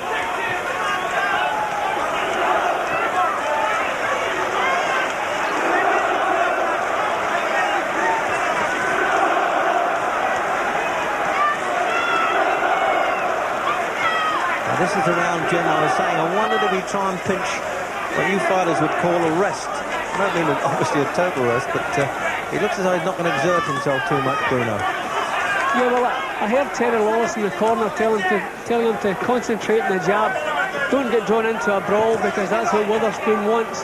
So Frank has stood off a little bit more in this round and tried to pin him on the end of the jab. Witherspoon hasn't really done anything very effective in this round so far. So maybe Frank's plan's working.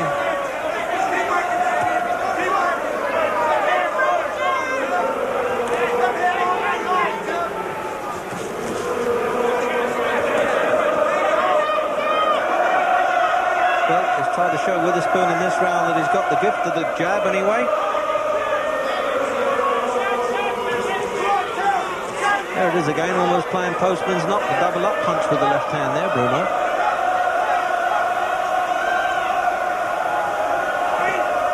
He always looks a bit distressed, Witherspoon, doesn't he? Heavy breathing. Yeah, well, with the mouth open, it always looks as though he's tired. And that's a bit dangerous. You get caught in the chin with your mouth open, but he's been doing it all his career then. He's been getting away with it fine.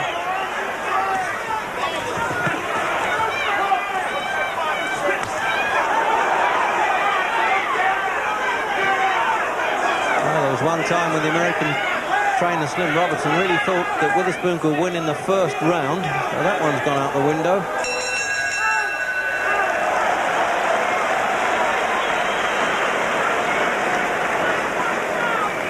So they're just using it's called an ice swirl there, so sort of a miniature, almost like a doll's house iron, and they keep it in the ice bucket there and just push the bruising away. So he must have a little swelling on the right eye there, Bruno. But they're experienced cornermen, they know what they're doing.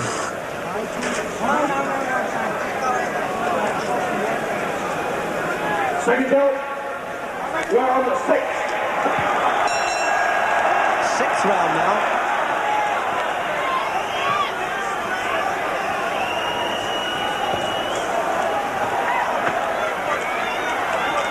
A lot of criticism here of Witherspoon's training at Basildon in Essex, but he claimed he'd been in camp in Ohio, solid for months, and didn't need to exert himself here.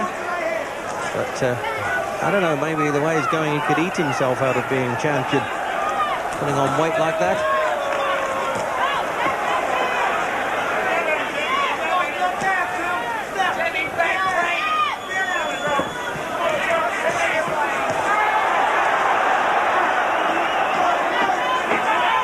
Appealing to the referee with a look there, Witherspoon.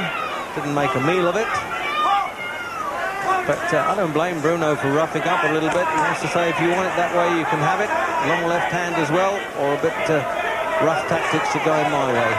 This does surprise me, because that normally is Witherspoon's game, the uncompromising stuff.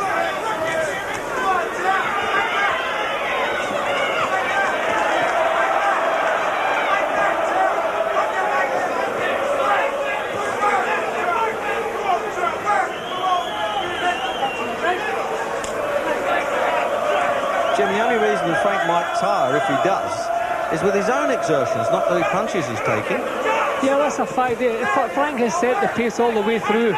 He dropped the pace in the previous round, the fifth round, and I think Witherspoon was quite pleased to let the pace die for a round or so. I think he's feeling the pace more than Bruno. You have to remember, if you are the man who's setting the pace in a fight, then you cope with it better. If he can keep the Witherspoon under pressure, then the Witherspoon should start to wilt before he does. But Frank has never been at this level before. That is always the big question. Oh, he's getting saucy now. He jabs out and then turns it into a hook, that left hand.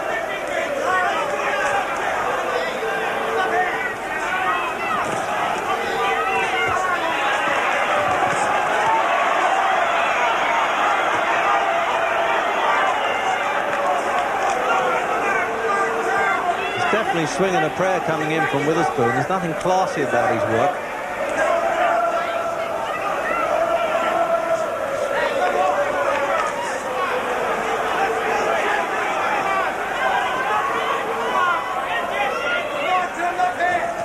And even this early morning air now, the sweat really bouncing off both fighters now.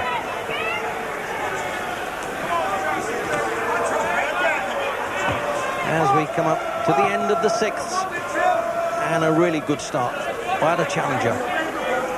He's carrying the flag of the country very well on his shoulders at this stage.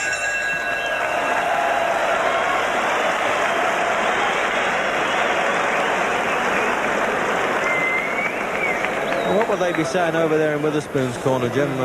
Could we even imagine what they're saying? Well, I think they may be shocked. The trouble with the Americans is they honestly believe that they're the best at everything. They're better than everybody else. And I think they must be shocked, because I'm surprised myself at Bruno's performance so far. I'm surprised by his attitude, the way he's going about his work, and his actual boxing ability and the fluency he's found. So I think Witherspoon must be as surprised as I am, only he's in the worse shape than I am, because he has to deal with it. Second out, round 7. So out for the 7th round.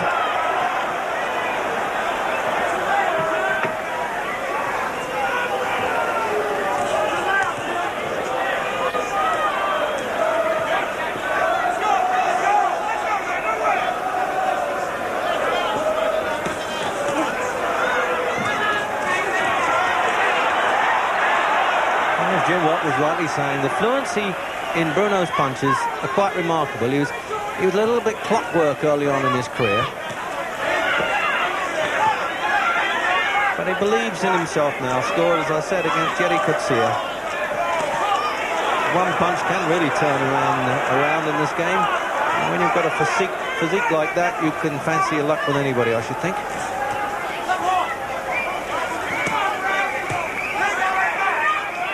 But that's the thing, Jim. He's taking some good shots and he's not even blinking, let alone buckling. Bruno hasn't flinched in the least. Witherspoon has banged him, what must be his best shots, and Bruno hasn't flinched at all. They've caught him a little bit high, fair enough.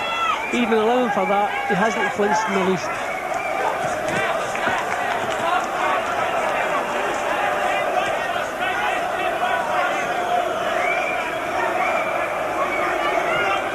Well, that's the old thing about sparring for an opening, that one. But it's Witherspoon, to my surprise, who seemed to be running out of ideas, isn't he? Yep, I expected a better all-round performer with Witherspoon. The only other time I've seen him was up in Birmingham, and he looked terrible that night. It was an on-title fight, obviously, he looked terrible. But he's not looking too good tonight either.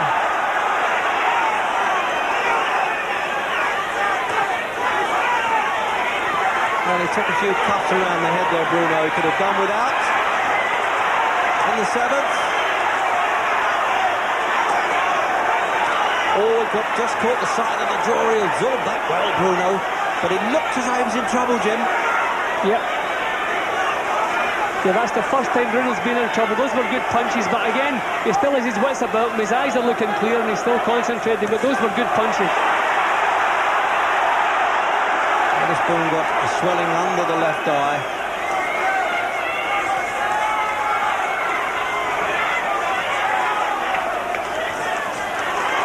And now he's trying to take the heart out of Witherspoon in the last half minute. Having soaked up those punches well, he's trying to come back, Bruno. That's what it's all about now. Take the play away from the champion.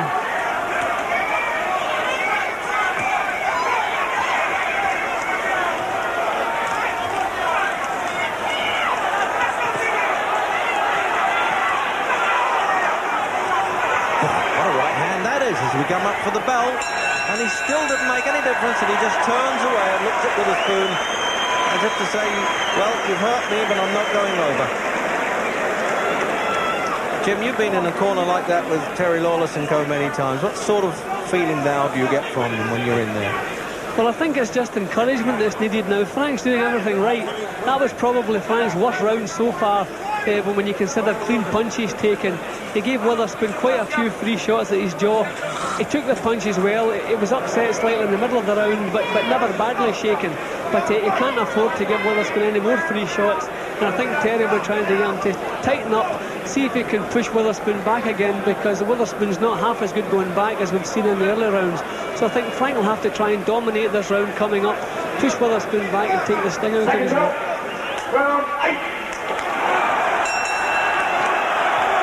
Round. Second's a bit late getting out there in the Americans' corner.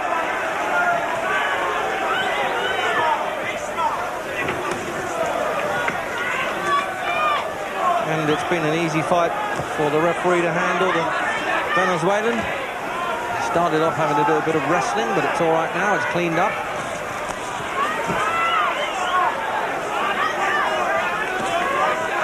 Well, you never can tell with judges far away as Japan, Panama, Venezuela for this contest.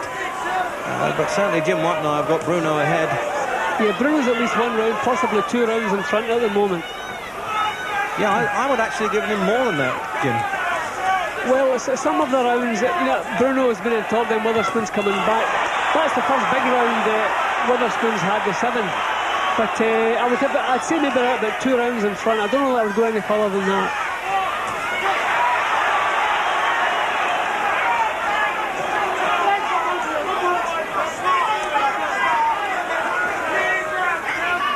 So a minute gone in the 8th round. And it's all these years, at 18 years of age then, Bruno was ABA champion just across the road at Wembley. And he really is, those days he ran out of gas, but does he train now and is it showing now? But the second half of the fight now is vital. We know Witherspoon stays. I assume Bruno does, but he's got to prove it. Now he's sticking to him like a barnacle in close quarters there. Witherspoon, he's getting some successes. He had it in the 7th.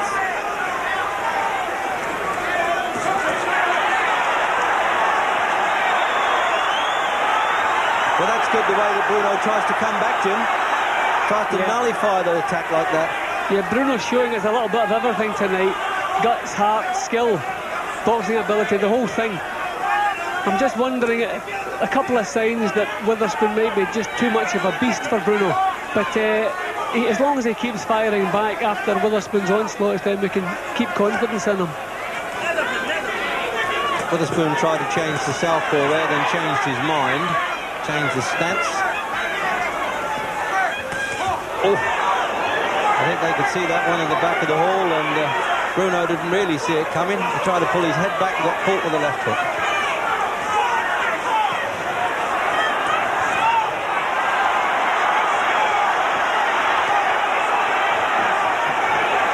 Now this is the kind of war of attrition that I've seen Witherspoon use in the past.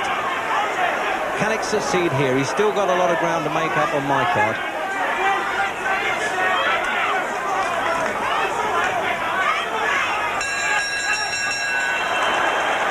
So Bruno back to the corner with a bloodied nose, and I must say Jim Watt and I got a little splash of that on the way back, and there's just a little spot of rain in the air, I feel, Jim, as well here at Wembley Stadium.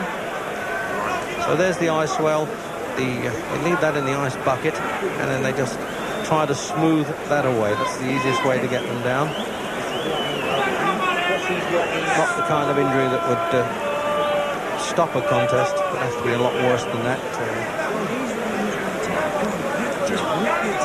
Terry Lawless will be running out of voice, Jim, if it goes 15 rounds. Yeah, well, he's going to have a lot of encouraging to do, because I get the impression that a lot of the snap had left Bruno's punches in the 8th round. It may be just that he dropped down a gear, but some of his punches were just arm punches. It didn't have that snap. So Frank could be doing with a big round, shall we say. The last 2 rounds have been a little bit rocky for him. So into the 9th. And Witherspoon punches have sometimes had the action of a shot putter, but they've still worked for him in the last 2.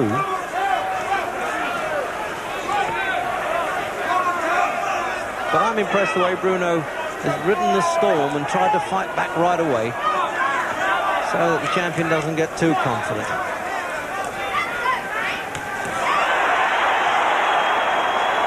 He's certainly already shaken quite a few American judges who thought really that Witherspoon was just a different league.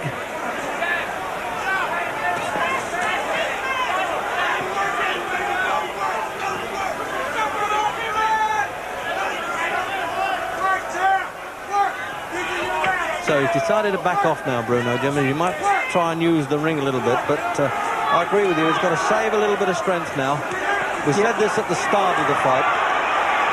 So there's a long way to go. Witherspoon's done it before at this level. Frank hasn't. There still must be little doubts in Frank's mind. Can he do it at this level? So far, I've been totally proud of him, the way he's conducted himself, the way he's boxed so far, but still a long time to go.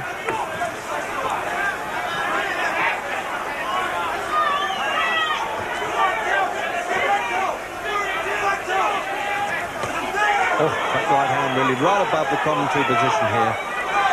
But he absorbed it well, Bruno. Didn't do any good, though, but he's not rocking with them. But he's piling in a lot now with Witherspoon. It's all the uncompromising stuff. Shaking his head there because he disagreed with that Witherspoon to the referee. And looked at him again. You're letting this guy get away with things.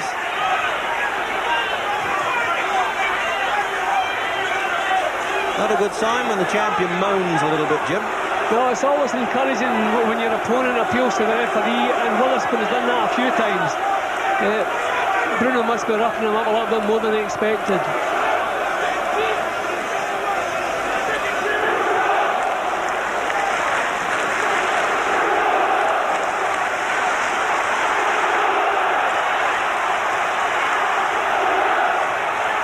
Constant now applause from the crowd, apart from the Bruno chants. half a minute to go.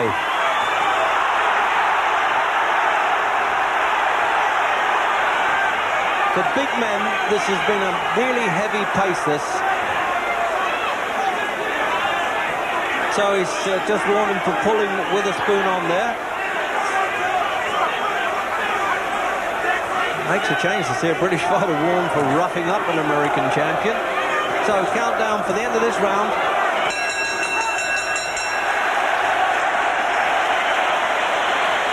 Waves to the crowd there with a spoon. I don't know whether he's conning himself or the crowd. But I think he's probably saying, I'm coming back into this fight, Jim. Yeah, well, that was another good round for Witherspoon. And Patch's flank was very good too, but the main clean punches came from Witherspoon at the start of the round and again towards the end of the round.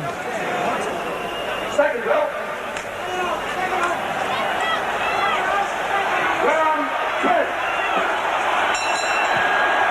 Round 10. And to remind you then, it's scheduled for 15, the World Boxing Association version of the Heavyweight Championship. And the winner goes on to fight Tony Tubbs from Cincinnati. Well, Bruno on my card ahead at the start, and I thought reasonably in front. And now Witherspoon coming in the second half of the fight.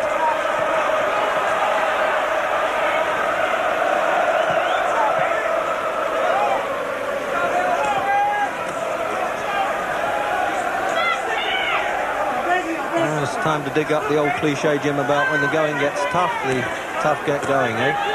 Yeah, well, that's what it's all about, isn't it? It's getting tough now. Frank is just throwing arm punches just now, just little pushes with the arms. He's not getting his shoulders behind the punch. He'd be better getting Witherspoon at full range where he could get some leverage into his punches.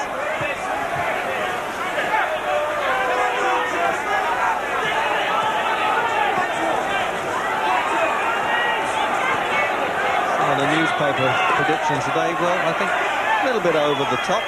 Expecting Bruno to knock this man out fairly early, that was really asking a bit too much. But a large section of writers did tip Bruno, and they also have the inalienable right to be wrong, I suppose.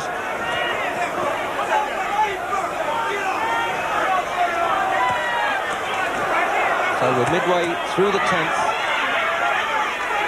and the bruises of battle are beginning to show now. They're both swollen around the eyes. It's been a cracking fight all the way through. There's never been a let-up. But kind of even rounds now. Nobody's really getting to grips with it the last couple of rounds.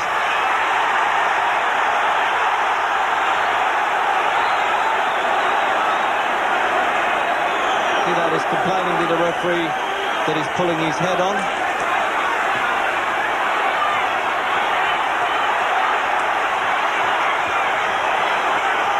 Well, this is a fierce one, this round.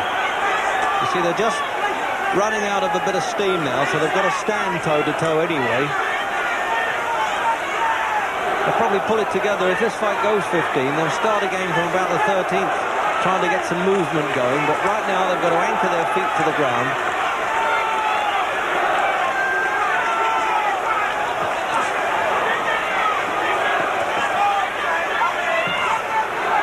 And with this bumping and boring with the heads, Jim, I'm surprised that neither fighter's cut. What a fight. They're banging away inside there. They're about, 4 feet from Jim Watt and I now, and I tell you, it's rough in there. What a good fight. Bruno standing and trading.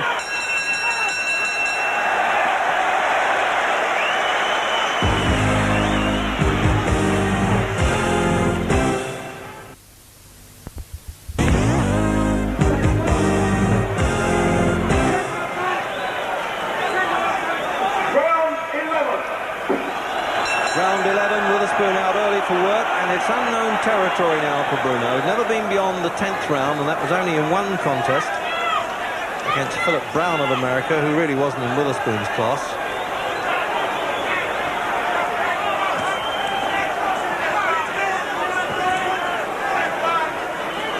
I just wish the judges tonight were a little bit closer geographically to this country than they are. Like Panama, Japan, Venezuela have no idea, Jim, how they're going to view a fight at all. Yeah, they probably like the American style, you know, the wide swings, the powerful punches rather than Bruno's snappy little jabs. But questions were being asked about Bruno's chin and whether or not he was world class. Well, he certainly answered those questions in style tonight. This has been a tremendous performance. He's the legitimate #1 challenger now, having beaten Katsir, who was the #1.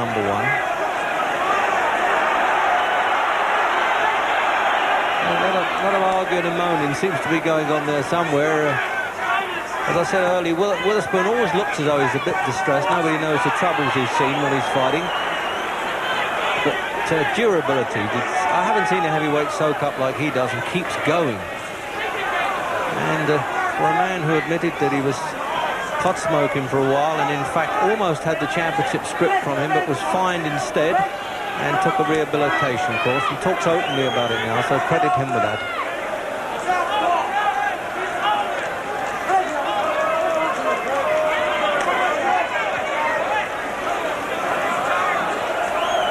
Well, this is the first mauling round we've had, really. Yeah, they're really showing signs of tiredness now.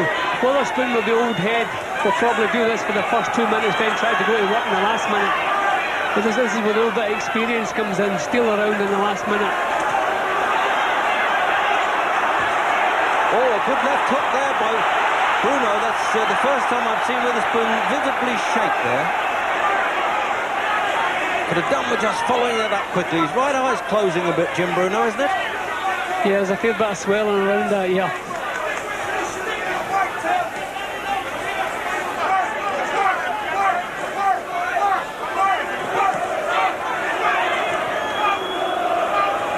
Well, they've got to save themselves for the home stretch by the look of it.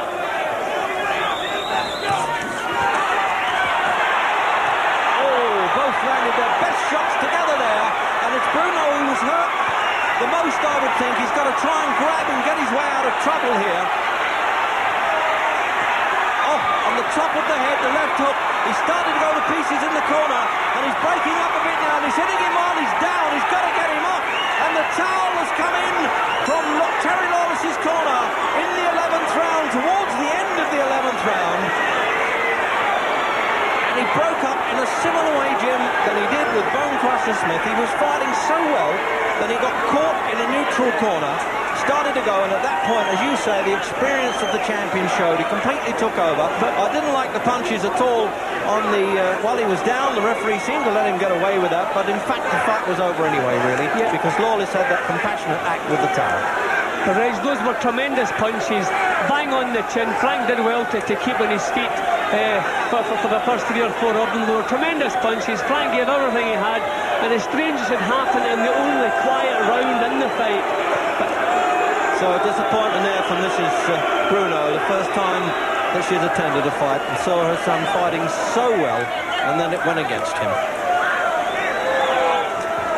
So, Jim, let's have a look at the replay now. You see, that was the big looping right hand. That's a great exchange of punches there. Then that was the one that we called as he did that. We knew that Bruno was shaken to his boots there. Then he did it again and again. And then he comes back and tries to hang on there. He's looking, look there, you see, saying, look, how do I get out of this? And he can't just get this man away from him. And he's thrown now into Witherspoon's corner.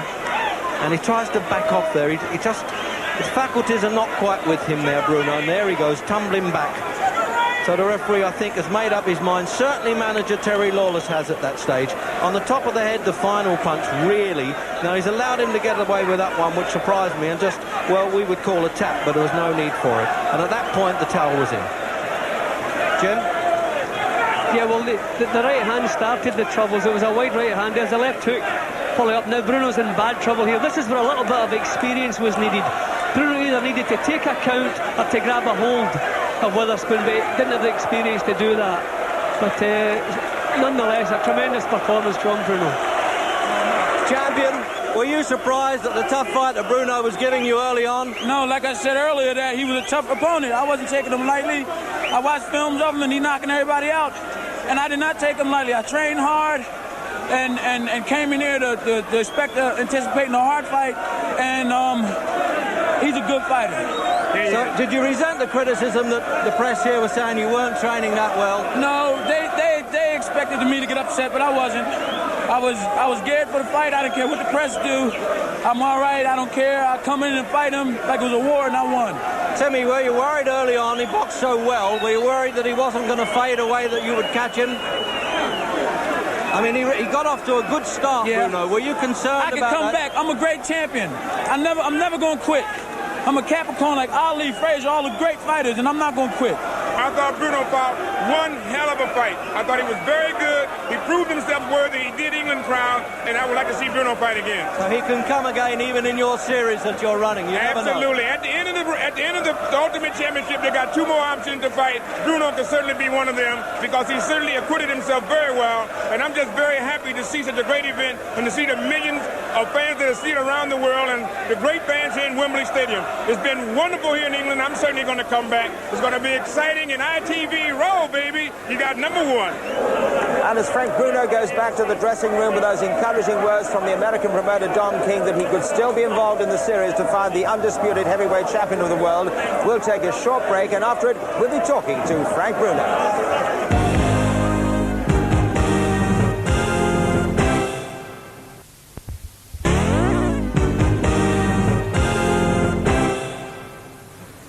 Welcome back to Wembley Stadium. We're still trying to get an interview with Frank Bruno. That's not possible at the moment, but let's hear now from Jim Rosenthal. He's in that dressing room area. Well, Dickie, chaotic scenes really outside Frank Bruno's dressing room. Frank and Terry Lawless are giving no interviews, but they have issued a statement. Terry Lawless saying he was proud of the way Frank Bruno fought. He let nobody down at all. And Frank saying he was a little bit bruised around the face, but he thinks Witherspoon will go home with great respect for him. Just a point about the fight. The referee, in fact, stopped the fight before the towel fluttered in towards the end of the fight, so the official verdict is the referee stopped the contest. One reason, I believe, why Frank Bruno isn't going to give any interviews until Monday at the earliest. I think 1 or 2 of those punches of Tim Witherspoon had a real effect, and I believe he's going to have to go for an X-ray on a possible fractured jaw. Well, Jim, despite that defeat, I think we saw a new and a more mature Frank Bruno tonight. Yeah, I really feel Bruno answered a lot of questions tonight. I thought he matched Witherspoon in every department. Round about the 7th or 8th round, there were signs that Witherspoon may just be too much of a beast for Frank, and that is actually what happened in the end. He just had too much grit, too much strength for Frank. And perhaps too much stamina, or not enough stamina for Bruno. Yeah, well, just a little bit too much of that. See, Witherspoon has been there so often in the past. Frank has never been at that level before, never had to dig deep into himself like that. He had to do it tonight, but unfortunately he couldn't match Witherspoon in that department. Jim, where do you think Bruno goes from here? Well, Bruno actually comes out of this defeat with more credit than all of his wins put together. It's a strange situation. Bruno has proved that he is championship quality. I mean, for 7 or 8 rounds, nobody knew who was going to win this fight tonight. So Bruno has proved a lot tonight.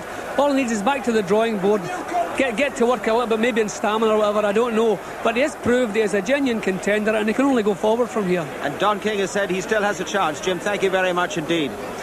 So with that win, then, Tim Witherspoon takes a very definite step towards the undisputed world heavyweight title. Also in contention, you have Trevor Berbick. Trevor's the Canadian WBC title holder at 33, and with a win over a declining Ali to his credit, he is the surprise package of the series. It was his shock win over Pinklon Thomas, the reigning champion, back in March, that put him among the front runners. But Thomas is still in the series with a chance despite this points defeat.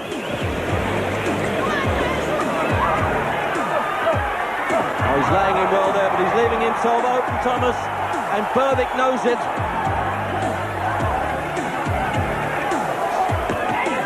And he's looking good again here, Berbick. Michael Spinks is the holder of the IBF title. He hung on grimly to that championship in April against Larry Holmes. A closer call perhaps than when winning it in their first encounter.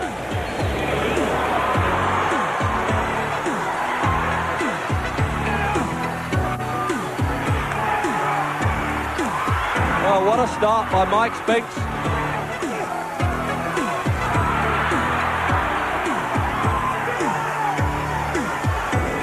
Tony Tubbs, who lost to Tim Witherspoon in January, was awarded a rematch, but he withdrew in favour of Bruno. Tubbs is still in the reckoning, though, despite this defeat.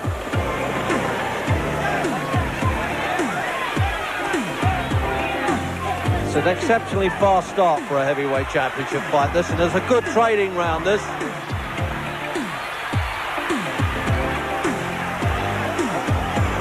And now Mike Tyson, the unbeaten 20-year-old sensation from New York, has burst into the series. He's referred to as a Black Marciano. This win over Reggie Gross shows you why. Square on, hooking all the time. He really is an exciting fighter. He's going to hit this fellow like a punch bag at this stage, saying, hey, how about opening up and fighting? And he is, Gross. He's answered the call. Might be a mistake. He's ducking and diving a little bit, Tyson. He's doing well, but he's getting caught at the same time. Oh, that's it. I think that could be good night all. What a left hook there. And this is how the series is planned to progress. On the 6th of September in Las Vegas, Michael Spinks takes on the European champion Stefan Tangstad. In either October or November, Trevor Berbick will face either Mike Tyson or Pinklin Thomas. Then in January or February, Witherspoon will meet Tony Tubbs again. And in the spring, the winner of that one could be matched against either Berbick, Tyson or Thomas. This should build up